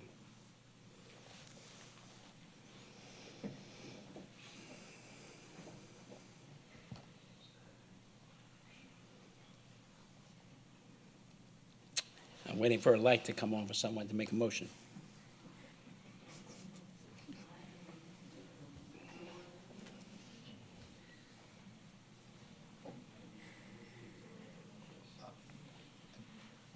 Mr. Villa? I want to validate another thing. The traffic engineer, ma'am. So we talked about 2 dates that we did these studies. What's your data set look like? Did you collect data for 2 days or did you collect data for 30-plus days? What's the data set? We use a sub-consultant who specializes in the data collection. They have all of the equipment to do that. They collect data. What was the volume of data collected? So they collect data they collect data for more than 24 hours. Typically around 48 hours worth of video data is collected. We tell them which specific hours we want them to provide us the counts from that data for. Okay, so the data collected did not exceed 36 hours. I that a can't fair say for statement? certain how long their cameras were up. They're typically up from 2 to 3 days. Okay. But we tell them specifically, in the turning movement count specifically, we requested 2 specific hours because we were matching the identified peak hours as specified by Ascension Parish. But We utilized data that had been also collected in 2025, and that data set was 7 full 24-hour periods, consecutive, 7 full days. 7 full days. 7 full days, 24 hours, and that's how we determine that AM and PM peak hour are those 2 highest hours with which we go back and collect those turning movement counts on those days.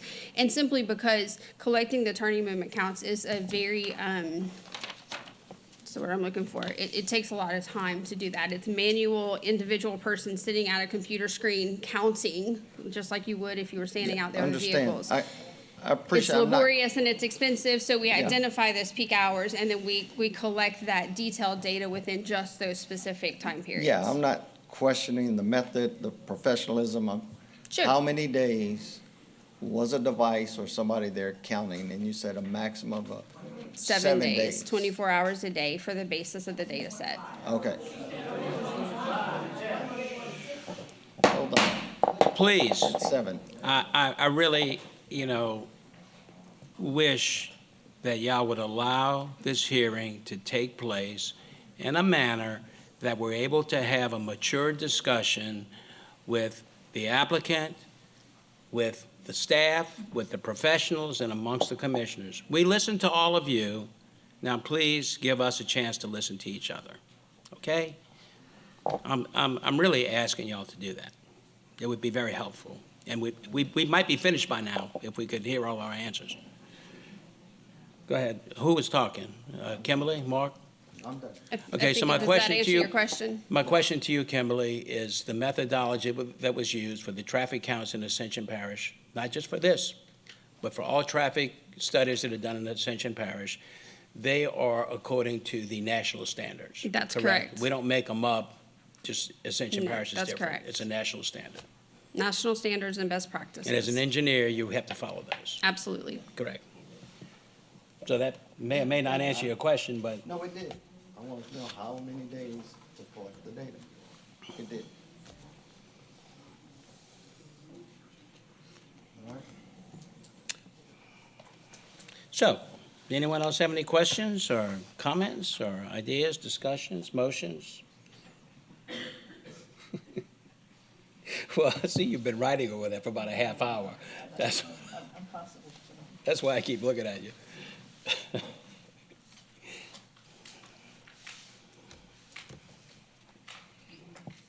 We do have to make a decision tonight. If we don't make a decision tonight, the default is what? Automatically passes. So if we do not make a decision tonight, which is why we're not leaving till we make one, is that this application is approved. Yes. Okay. That's the law. That's not for us to decide. That's the law. We have got to make a decision tonight.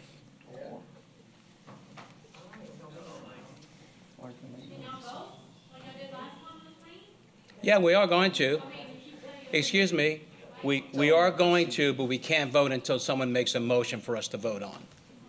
Okay?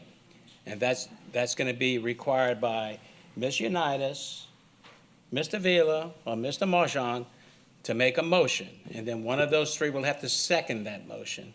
And then I will call for a vote. But until that happens, we cannot vote. There's nothing to vote on.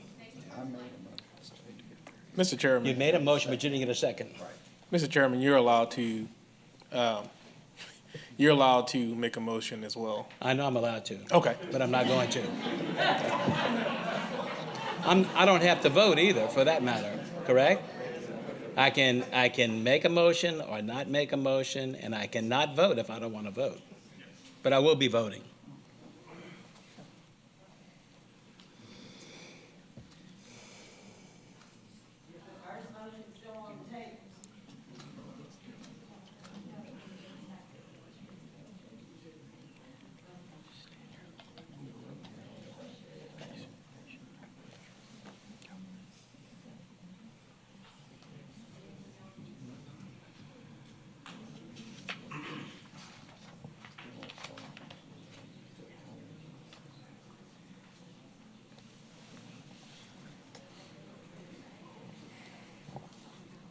Do we have more discussion? Go ahead. Ms. Marchand? All right, so in this process, so where would the geotechnical analysis come through in order to see if the site has the fill that is good for roadways or isn't contaminated? When that's one thing that I took a lot of time getting explained to by staff of the due process of everything and all the different plat submittals.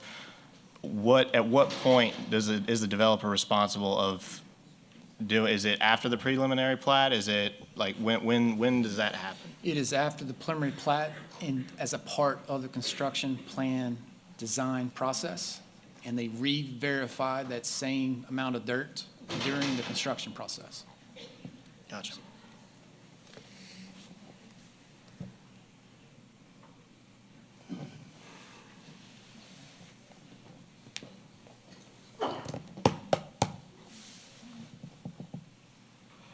I think we have a motion coming. She's just taking a lot of time to write it.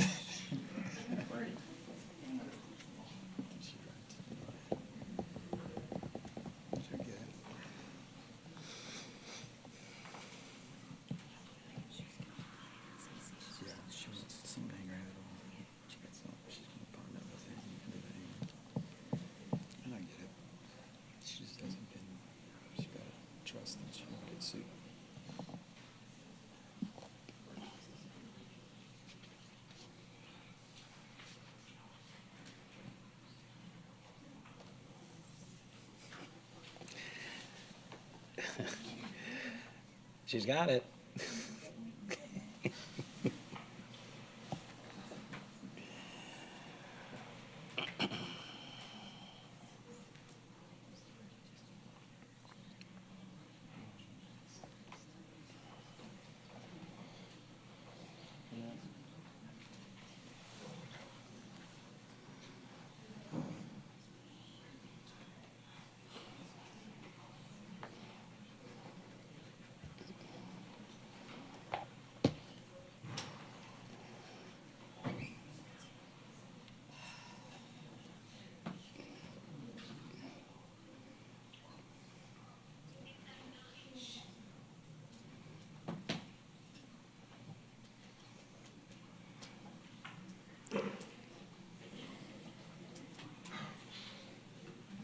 Okay, I'm going to wait 5 more minutes. If we don't have a motion, I'm going to make a motion.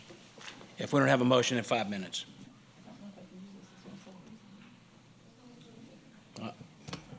You got 5 minutes.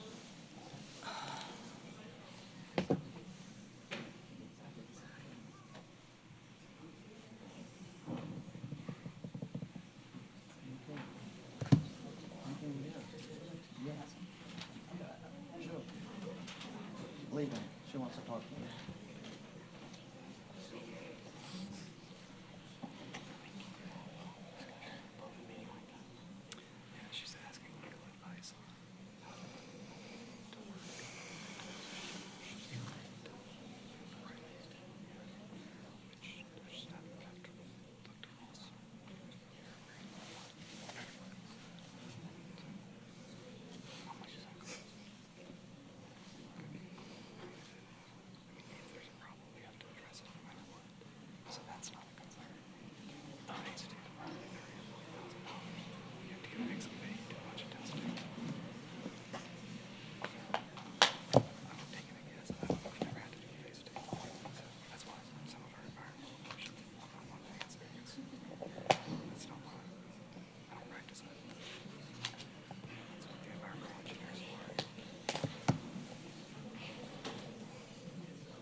Okay, while Ms. Unitas is having her conversation with the attorney, I'm going to call a short recess for a bio break.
Oops, there we go. This meeting is called back to order.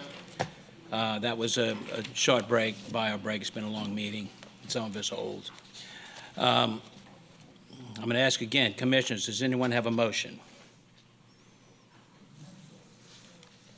Okay, short of no commissioners having a motion, as much as I don't want to do it, I'm going to make a motion. And this is not an easy decision for any of us. It's my opinion that the application meets the requirements for a preliminary plat under the Unified Development Code. So I make a motion to approve.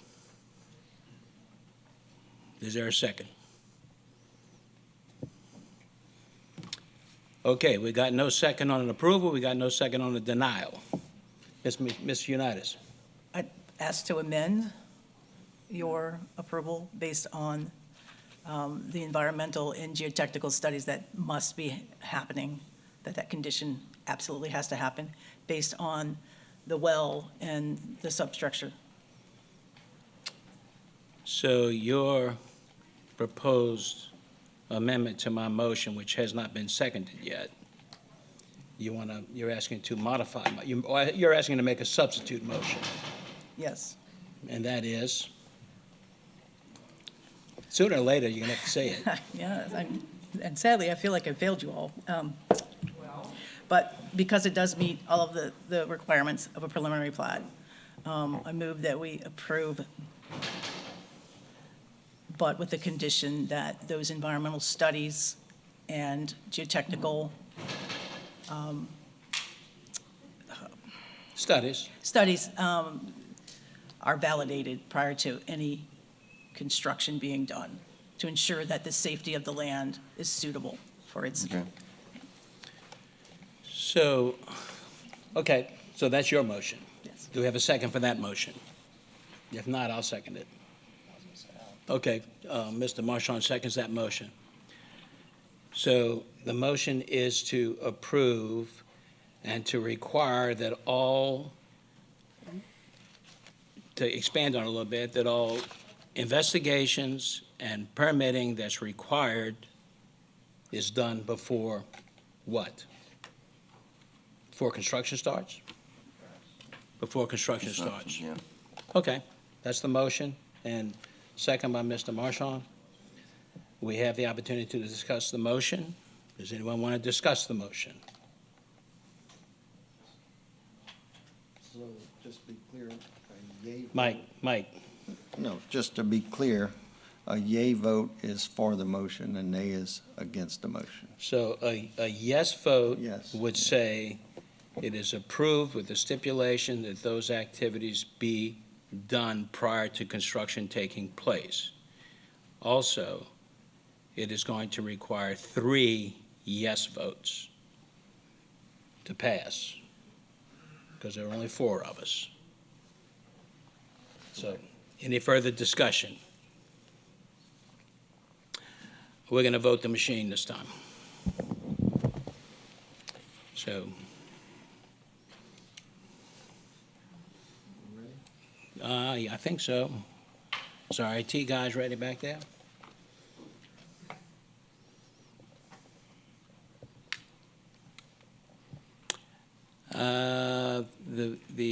The motion passes with Marchand, Nassar, and Unitas voting yes, Villa voting no, Eric Jones abstains, Scheck Snyder's not in attendance, and Miller is not in attendance. The motion passes. And do we have a motion to adjourn? Motion to adjourn. Motion to adjourn by multiple parties. Meeting's adjourned.